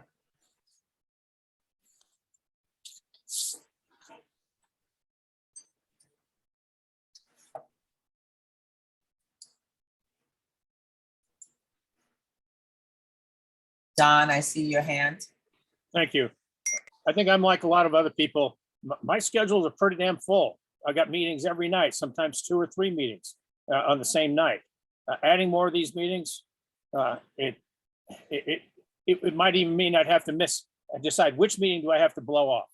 I'd rather not have to make that choice. So again, the question, this is not my thing that I'm pushing. There were people who on the task force who felt like we needed additional meetings during this period. So we weren't able, we did not have a long enough meeting in our previous meetings to make a decision to vote on whether or not we were going to have additional meetings, even though previously we didn't have to vote on that, but that since we now do, I just want to make sure that people are fine with us having our regular monthly meeting, or if we want additional meetings, this is the time for us to make that decision and vote on it. Andres, I see your hand. Yeah, thank you, Deborah. I mean, I think, we should stick with our regular schedule. If there's some folks who want to raise some issues that think we need to have a special meeting or an additional meeting to address some of the issues that we would otherwise address in these meetings, then I think they should speak now. If not, if something requires, an emergency meeting, there's provisions for that as well. So I would just suggest if there are those who wanted additional meetings, then go ahead, share with everybody and we can have an informed discussion. And I guess this is a holdover from April and May when I think people felt more pressed about it. Unless I hear a motion to schedule an additional meeting, I'm going to say that my sense of the body is that we'll stick with our regular schedule. Unless I hear something different. Yes, Linda, I see your hand. Thank you. I would suggest that maybe we look at our agenda and give a time for some of the items that we have on here. We sometimes, like I heard Andres was saying, we're extending our time for some of the discussion. So we might not finish our agenda tonight because we have a lot of things to cover. So maybe we, Deborah, as you're doing the agenda with the staff, you can schedule a time that we spend on a certain item and try to limit so we don't go over our time and can get more covered during our meetings, during our scheduled meeting. Thank you for that suggestion, Linda. I'm totally open to that. I just don't want people to accuse me of trying to limit debate or discussion. But again, I think it would be useful to have some time prompts. For tonight's meeting, what we still have to discuss is our presentation schedule to City Council, the working group meetings, but we're going to do the budget report first. Then if we can have enough time, we'll go over the working group structure and membership and review the bylaws, neither of which are urgent items to address. So again, unless I hear a motion for an additional meeting, I'm going to move on to the next agenda item, which is the presentation schedule to City Council. Wait, let me see if there is any public comment on our meeting schedule.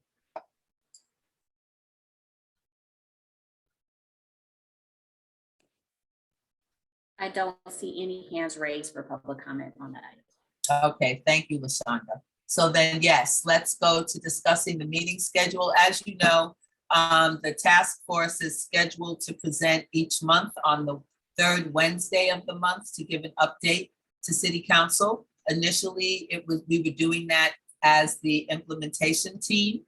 But since we're no longer maintaining an implementation team, it seemed to me appropriate to have those updates given by the task force. I gave the last update to City Council at the April meeting. So the question is, who will give that update for the meetings in June and July? I'd like to plan it at least 2 or 3 months in advance so we know who the person is and they have enough time to pull the information together. The way we've done it in the past is to have the different working groups provide a written update into a document that would then be used by the person who is presenting to the City Council to provide an update representing what the status of each of the proposals and the overall work of the task force. That process, I think, can still continue to work. Randy. I would like to volunteer for July. Thank you. Any volunteers for June? It would be nice to have someone who hasn't yet done it.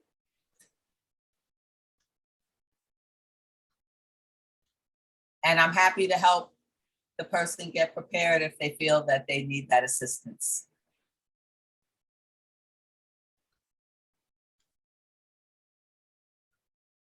I'm willing to help you there, Deborah. Thank you. So you'll do June, Andres? Sure.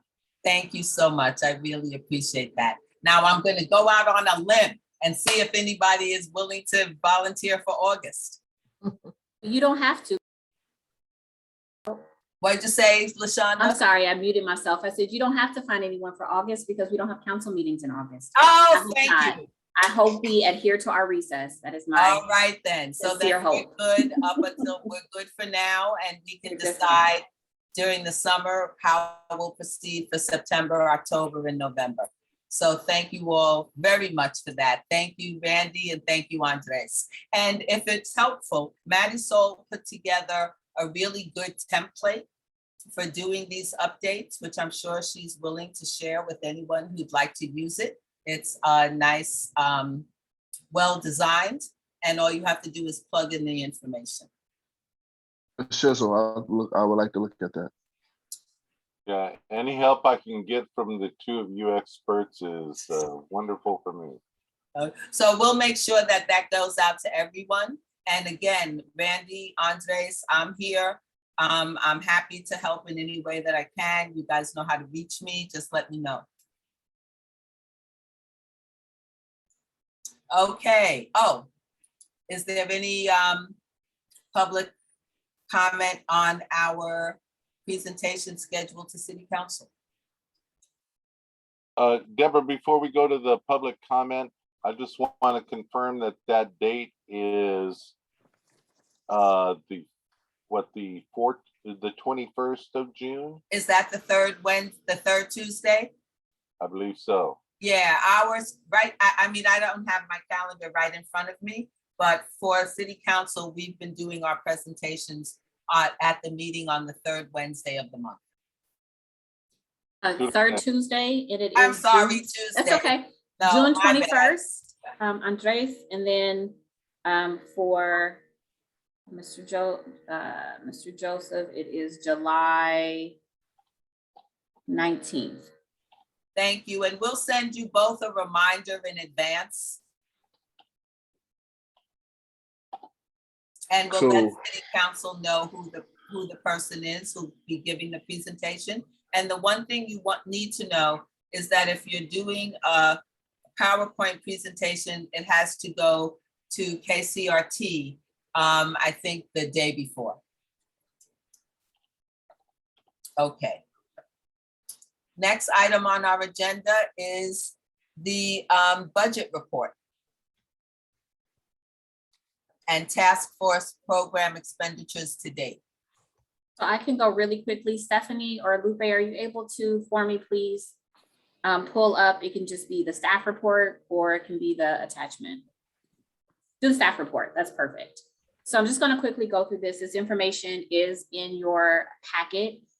What you see here is how City Council approved the funding sources for the expenditure. So it was $6.38 million in proposed expenditures from the task force for fiscal year 21-22. You can see those on the right side. Youth Works at 1.98, ONS at 1.6, unhoused intervention at 1.8, community crisis response at 1 million, totaling 6.38. And then on the left side, you see the funding source where we received the revenue from to cover those costs. 3 million came from some reductions in the Richmond Police Department budget. There was some excess revenue at the close of fiscal year 2021. That's that 1.3 million. 480,000 came from housing in lieu fees. And then 1.6 million came from our reduction or elimination of some vehicle purchases for city staff. So that's where the revenue came from to cover the cost of those 4 expenditures. You can scroll. And so here, and I think I also gave something that was a little bigger. Here is a high-level summary of the budget for those 4 expenditures. So first of all, there is a project code. So you can see those on the left-hand side. They are RI and 220 and so on. So there are specific project codes associated with each intervention area. And that way we can run a report in our system called Munis and track the expenditures on a monthly basis. Finance staff is looking at expenditures on a monthly basis. All of this is important to us. And this is information through April 15th. So the last time you probably saw something was through December 2021. And that was as part of the City of Richmond's mid-year report. So this is a little more updated through April 15th. So what you can see for YouthWorks, they have spent the most money of their 1.9 million. They will have remaining funds. And you can see here, the majority of those funds is through, or the expenditures are only captured through December 2021 or January 2022. We have had some, we had our finance person in ENT leave. And so we're catching up on making sure those expenditures are hitting our Munis account. And so we are a little behind, and we will make sure all of that information is caught up, and I can bring an updated report to all of you next month. But as of kind of midway through, they have spent 510,000. So you can look at, extrapolate that maybe they'll spend a little over $1 million at the end of the fiscal year, but we will see. ONS at the time had not spent any funds, and you have all had updates from Mr. Vaughn in the past, and this is not due to work not being done. He can speak for himself, but really quickly, I know that working on a contract with West Contra Costa Unified School Districts to make sure he can get into the schools, has to set that up before he can actually do the work in the schools. Also, lots of hiring had to ramp up. And so we had to do classifications for some positions. We had to make sure the salary range was right. All of those pieces needed to be in place before recruitments could be done and hiring. So he is definitely on the right track and upward momentum in terms of filling positions that need to be filled. So really next fiscal year, maybe at the end of this fiscal year, but next fiscal year, you're going to really start to see the expenditures hit there. For unhoused intervention, you heard about that tonight. There was the contract that was entered into for a little over $900,000 for Rebuilding Together. And they are the fiscal agent that we are entered into a contract with on behalf of S.O.S. And then there's been a little bit of funding also to provide funding to Richmond Sanitary Services for cleanup. So Daniel provided that update, and the community crisis response, $1 million was allocated. No funds have been spent. Actually, a very tiny amount has been spent for an intern that provided some support in the past few months. And so all I have to do is call the journal to actually move the money, but it's minimal. And if council decides to do a contract with the consultant to help us do some analysis and research and provide a recommendation, there may be a little bit of a hit there for that work. And so you can see that the majority of the 6.38 million was not spent. It will not be spent this fiscal year. And we are having conversations internally in terms of what happens to these funds. And so usually what happens, because this is all general fund dollars, what usually happens is whatever the revenue source was to fund it, if you don't spend it, usually goes back to the general fund. And then we have to reappropriate or rebudget for what we need for the next fiscal year. And so it would be my recommendation as a staff person that is what happens. So as an example, if we only spent 10,000 of the $1 million for community crisis response, and that money was from the general fund, the remaining money that was unspent will go back to the general fund. And then, as I have already done, I have made a proposal for, and as a placeholder in the fiscal year 22-23 budget for the remaining amount, right? So that $990,000. And so it's just kind of reallocating, rebudgeting, which is what we do within the city of Richmond for the general fund. And so that would be my recommendation for how to move forward. And I'm happy to answer any questions that you all may have around. So this is where we are today, and any questions that you all may have about what's in the budget for next fiscal year. And once again, our budget process is not concluded, and the city council has the ultimate decision around what budgets look like for everything. Happy to answer any questions. Thank you, LaShonda. Joey, I see your hand.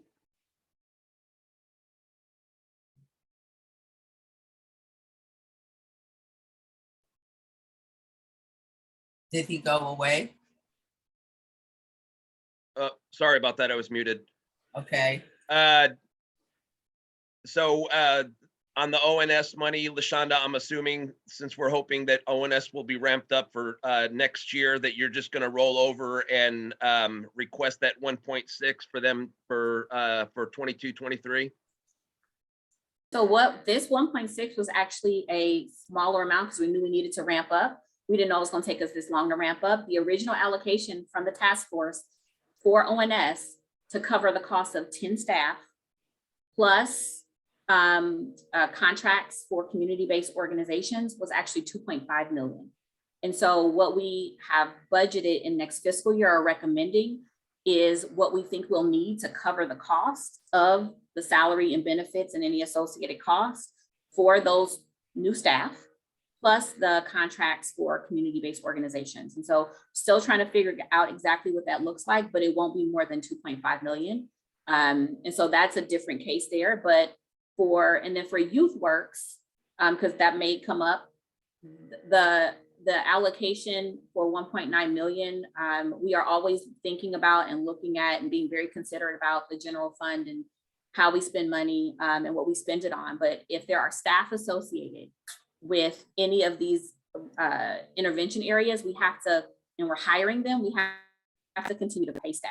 And so for Youth Works, something that we are really thinking about is for us to do the work that we need to do to support the young people that we want to make sure, the 500 young people that we want to give opportunities to employment for and training, we need more than 2 FTEs to do that. And so we're probably going to have to hire, our thought is to hire more employment specialists to provide that needed support. So we very well may need the 1.9 million and not just the leftover. So for those 2 intervention areas, it's very different because there's staff associated with it and costs that come with it that we already know are going to be associated. So we will budget what we need, but no more than has already been approved previously by the Reimagining Public Safety Task Force, as well as approved by City Council. City Council, of course, can change that when they make decisions about budget. We brought this to them as part of the budget presentation. Unhoused intervention, I can't speak to that one in terms of what's going to be budgeted next year.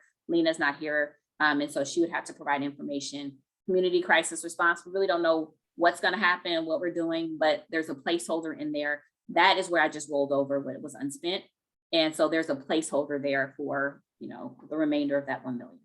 I hope that I answered more than your question, but just in anticipation of other questions that may come. Yeah, you actually did, and I appreciate that. And then I understand that ONS is currently in the grant process. I think it's a grant for 6 million. Do you know where that is? And will that affect the amount of money that you actually ask for out of the general fund? I will let Sam speak to if he's here and wants to talk about that grant, but we will always be looking at when additional revenue comes in, how that works with our budget. But I can say that for the 10 new positions for ONS are to be funded through this process, right? So whatever that cost will end up being after we've hired people and they're whatever step they're at and what their benefit load is, that's what we'll need to budget to cover that through this process. But we're going to continue to look at it and see, and once again, always extremely thoughtful. I am always looking at the big picture on behalf of the city of Richmond in terms of what is needed to do the work and not just putting extra money in just to hold it for no reason. So we're analyzing and looking at it. Okay, Sam, and then I don't know if before you want to talk about the before Sam gets into the grant money, just one last thing. The 739,000 that's under encumbrances, what does that entail? Thank you. So a little further down in important notes, I tried to define encumbrance, but that is a fancy word for us saying that we're holding money. So we use that. So if the contract, and Daniel alluded to this, the contract was over $900,000 for rebuilding together. And so what we will do is we will encumber $900,000. Whatever that amount is, we encumbered it, we held it. So we knew that that money was not for nothing else, was only for that purpose. So we held that money. And so as we pay invoices, you'll see the actuals go up because we paid it out and the encumbrances go down. So, if we ran it again, you would see a higher actual number and a lower encumbrance. So that's just what's remaining that had not at that time been paid out to that consultant or to the vendor as of that date. It's still sitting, but it's held for that purpose. So that's what that means. Okay, thank you. You're welcome. So I have my hand up to say that there have been conversations with city council members about this, going back now for a few months.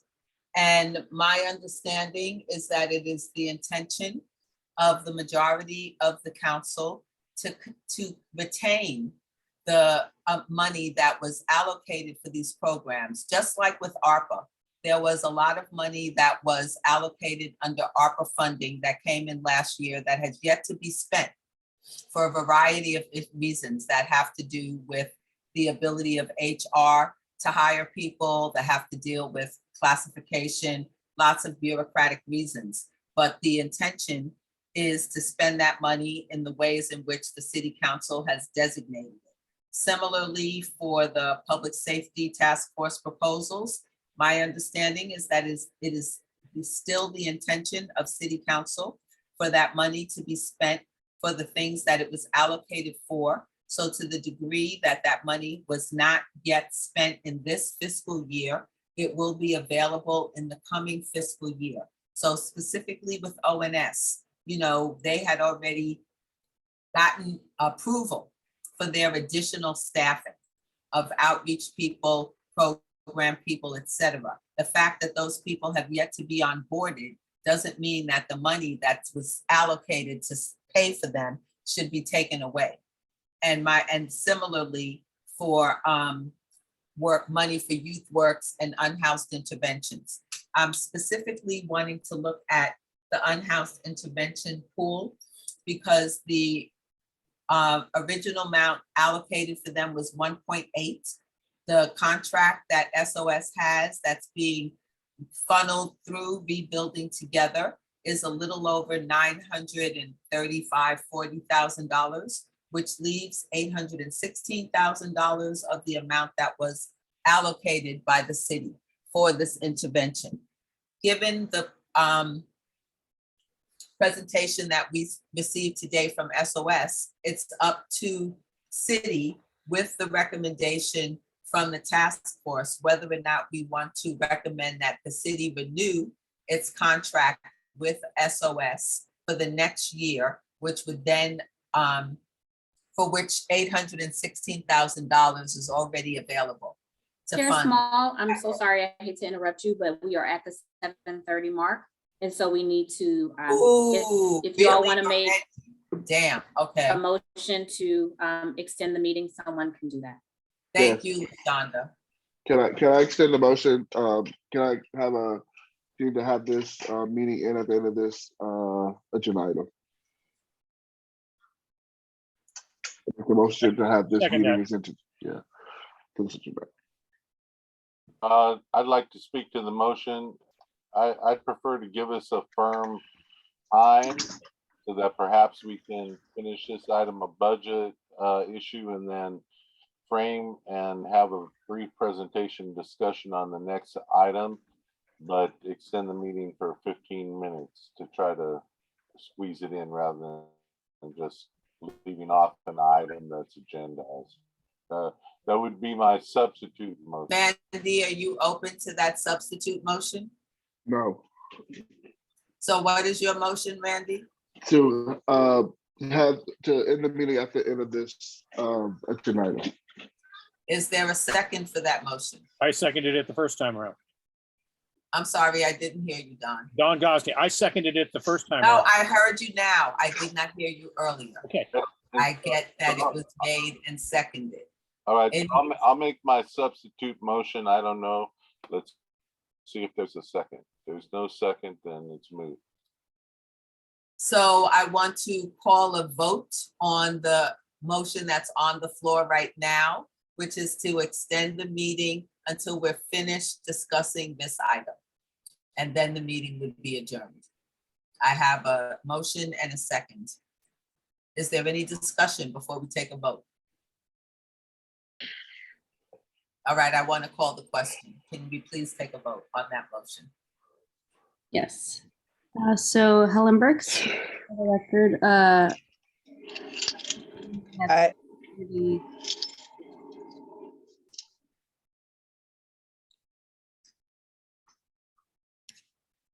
Burks, Aye. Marisol Cantu,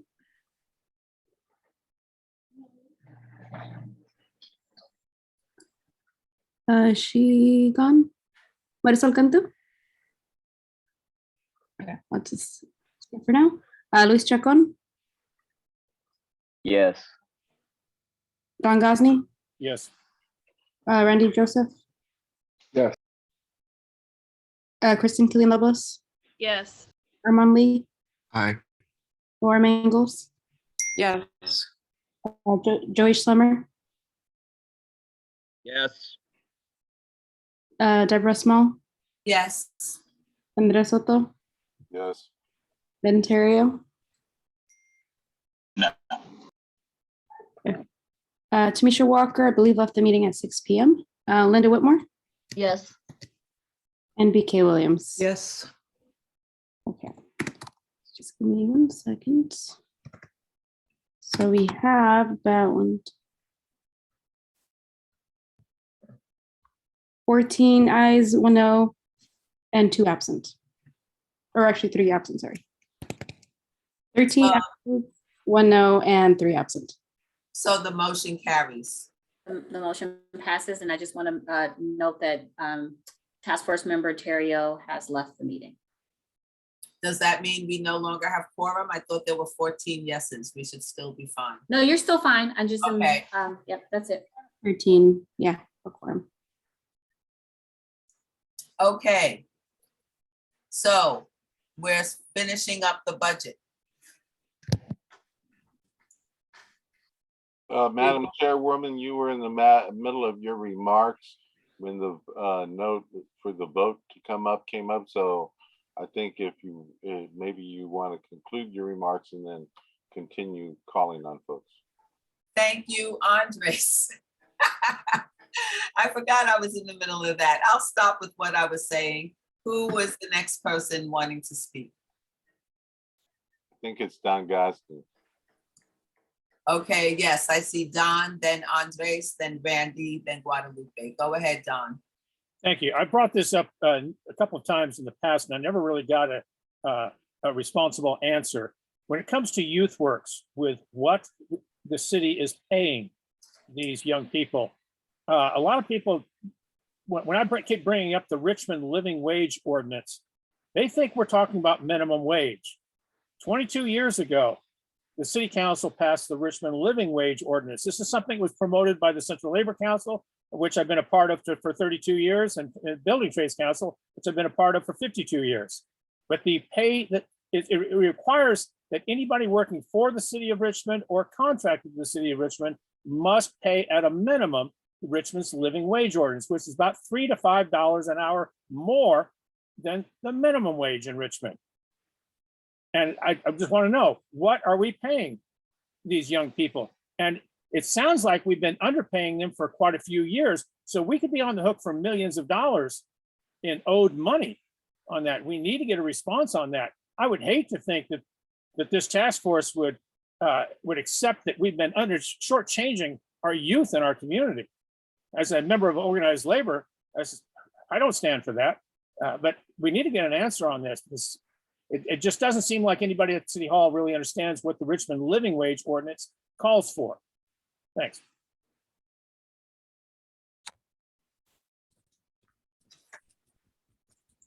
Andres? Yeah, thank you. No, I just wanted to validate what I believe I heard LaShonda saying regarding the budget, the carryover, and the standard practices. That that all sounded standard to me, and I think we should support it as a body. And I don't know if we need a motion, but if we need a motion, I'm prepared to make a motion. Can you say more, Andres, in terms of what kind of motion you think we need to make specifically? To accept the staff report and support the recommendations to the city council as noted by staff. Okay, well, I have a question about that actually, because LaShonda, I thought I heard you say that you were making a recommendation to the city that they reallocate the money that had been previously allocated. Am I correct? You are correct. I feel like people, so reallocation, rolling something over. So what we generally do is when it's not a capital project, what you will do, once again, like as an example for the $1 million for community crisis response, just say we spent none of it. It would technically, at the end of the fiscal year, because this is a general funded item, it would go back to the general fund. And then staff would make a recommendation based on need or based on previous council authority in terms of what we think is needed. Sometimes it's the same amount, right? So maybe technically in this case, it feels like a rollover, but I really have let the money go and I rebudgeted it. But that's just what we do with general fund dollars. And so for ONS, if none of that 1.6 million is spent, that money will go back to the source, its source. And then we will have a conversation, which Sam and I and others have had. What do you think you need up to that $2.5 million that was already allocated or approved by the task force, or recommended by the task force, approved by the council? Of that 2.5, what do you need to make sure you can meet the needs of the work you need to do and meet the intention of what the task force has asked for and what the council has approved? So that might be, so that 1.6 kind of goes back to the funding source, and then we put back in the budget. It could be 2.5 million, it could be 2.4 million, it could be 2.3 million, but it's based on what is needed to still meet the needs of the community and meet the needs. So it's just what we do. The money goes back to the source and we rebudget. But money isn't lost, right? ARPA is different because ARPA is sitting in a different fund. And so I don't want to, sometimes you can't mix things in terms of our financial system, in terms of how we do it. So I don't want to, I apologize if I'm confusing people, but we will put in what we know is needed. We're not shortchanging anybody. We're trying to put in what's needed up to the amount that has been requested. So for Youth Works, we're putting back in $1.98 million. Got you. Yeah. Thank you for that clarification, LaShonda. I appreciate it. You're welcome. Andres, you're next. Yeah, no, I just want to finish and say that I appreciate that clarification. And we knew it was going to take a while to ramp up these different programs. We didn't know what was going to ramp up when, but I'm going to withdraw my request to make a motion. Thank you, Andres. Randy. Yeah, I wanted to answer Don's question on the minimum wage and the living wage. And in that statute, if you look at exemptions, the first exemption is an employee participating in a temporary job training program. So that should not be an issue. It's the first exemption on that page in the exemptions category. So I'm kind of confused how that's a question that still needs to be answered, where it's clearly filled out there. Other than that, I appreciate you, LaShonda, for doing the work that you've done around this budget presentation. And yeah, it was clear to me, and I hope it gets passed. All right, BK, you're up. Thank you. Just one quick question for LaShonda. Thank you for the clarifications you've provided in the presentation. If you put the money back in the general fund for, sounds like bookkeeping purposes, I suppose, is there any chance that it could be absorbed by other needs in the city's budget and not be available for reallocation to these programs? That's a good question. And once again, this is my recommendation for how I believe this should happen. Council can tell us to do something very different. But when it's all part of kind of what we do, we close the books, right? So when it's general fund dollars, we close the books at the end of the fiscal year, which means anything for any department that's not spent, it kind of goes back to its funding source. And so for most of the 6.38 million, it was the general fund. There was 400,000+ from the housing and Luffy. So anything that wasn't spent there goes back to that fund.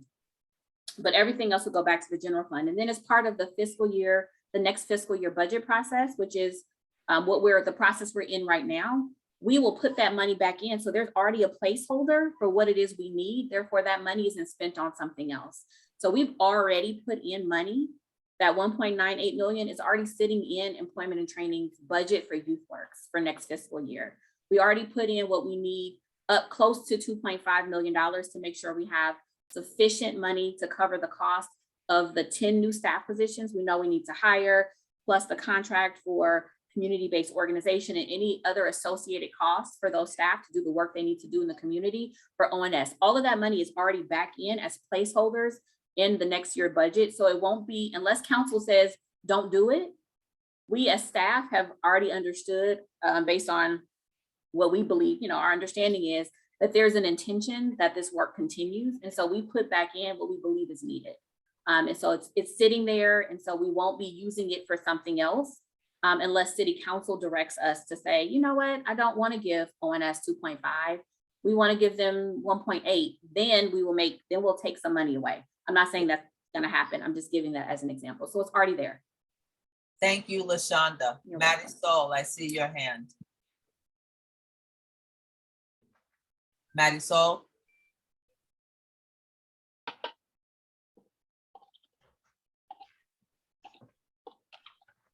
Can you hear me?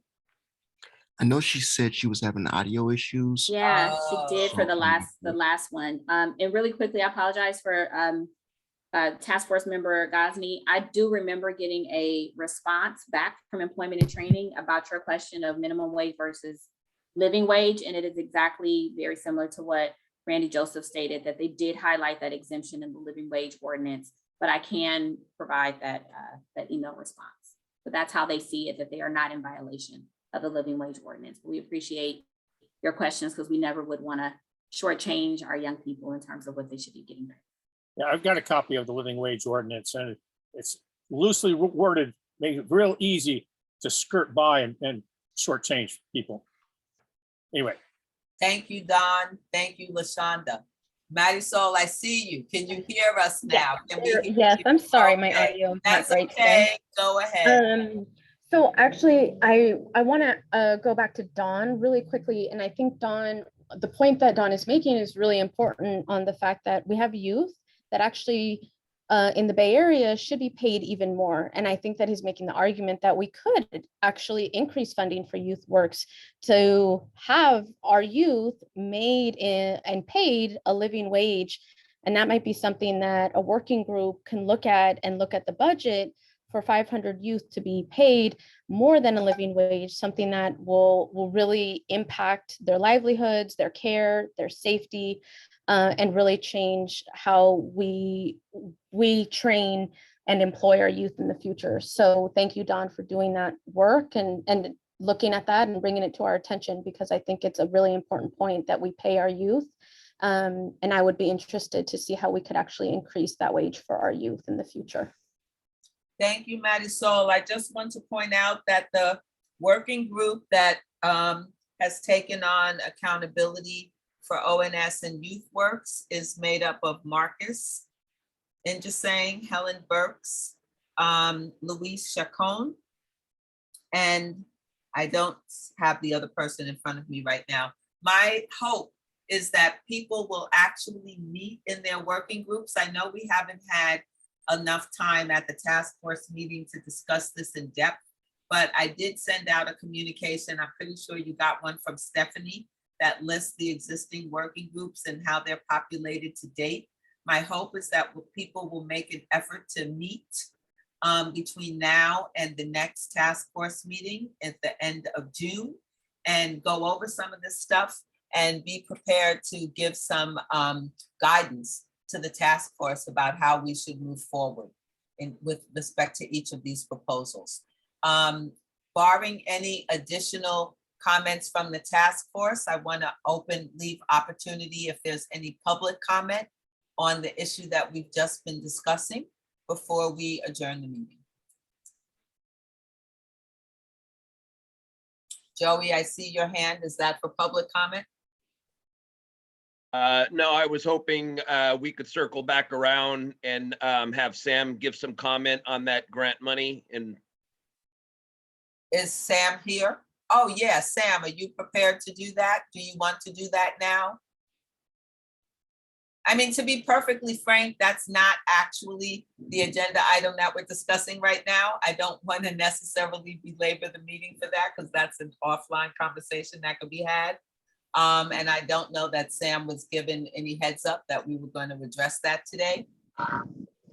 So are you willing, Joey, to have that conversation with him after this meeting? I think I think Sam probably, he's here, he's ready. I think he could speak to it really, really briefly, just about the grants and what that money will be used for, and about how it does intersect with the Reimagining Public Safety Task Force dollars, if at all. Yeah, that'd be appreciated. Thank you. If you don't mind, Madam Chair, I think you could do it quickly. What's the one we voted on? Sam, are you there? Yes, and prepared to yes, do I that? am. Okay, Yes, go I ahead. am. So, thank you, Joey, for the question.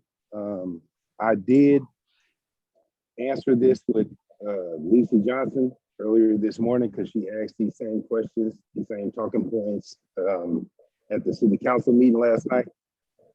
So the grant is not going to pay for any salary. The salaries were paid for by the general fund, requested by the task force, approved by the city council.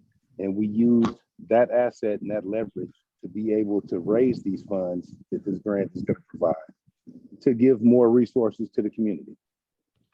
And so the quick answer is no, none of these resources will supplement anything that the general fund will do. It will enhance it. Okay, thank you. Thank you, Sam. Ashonda, your hand is still up. Is there something more? Really, really quickly, I just wanted to comment on what Marisol and Don were speaking to with regards to looking into the possibility of paying our young people more. I just want to state that I have written it down and may need to connect with legal, looking at the living wage ordinance and looking at the budget numbers and everything, but definitely is noted, and we will look into it and see what we can. That might be a good conversation to have with Allison to let us know where that stands. So thank you very much, and I'm glad you're here. Public comments.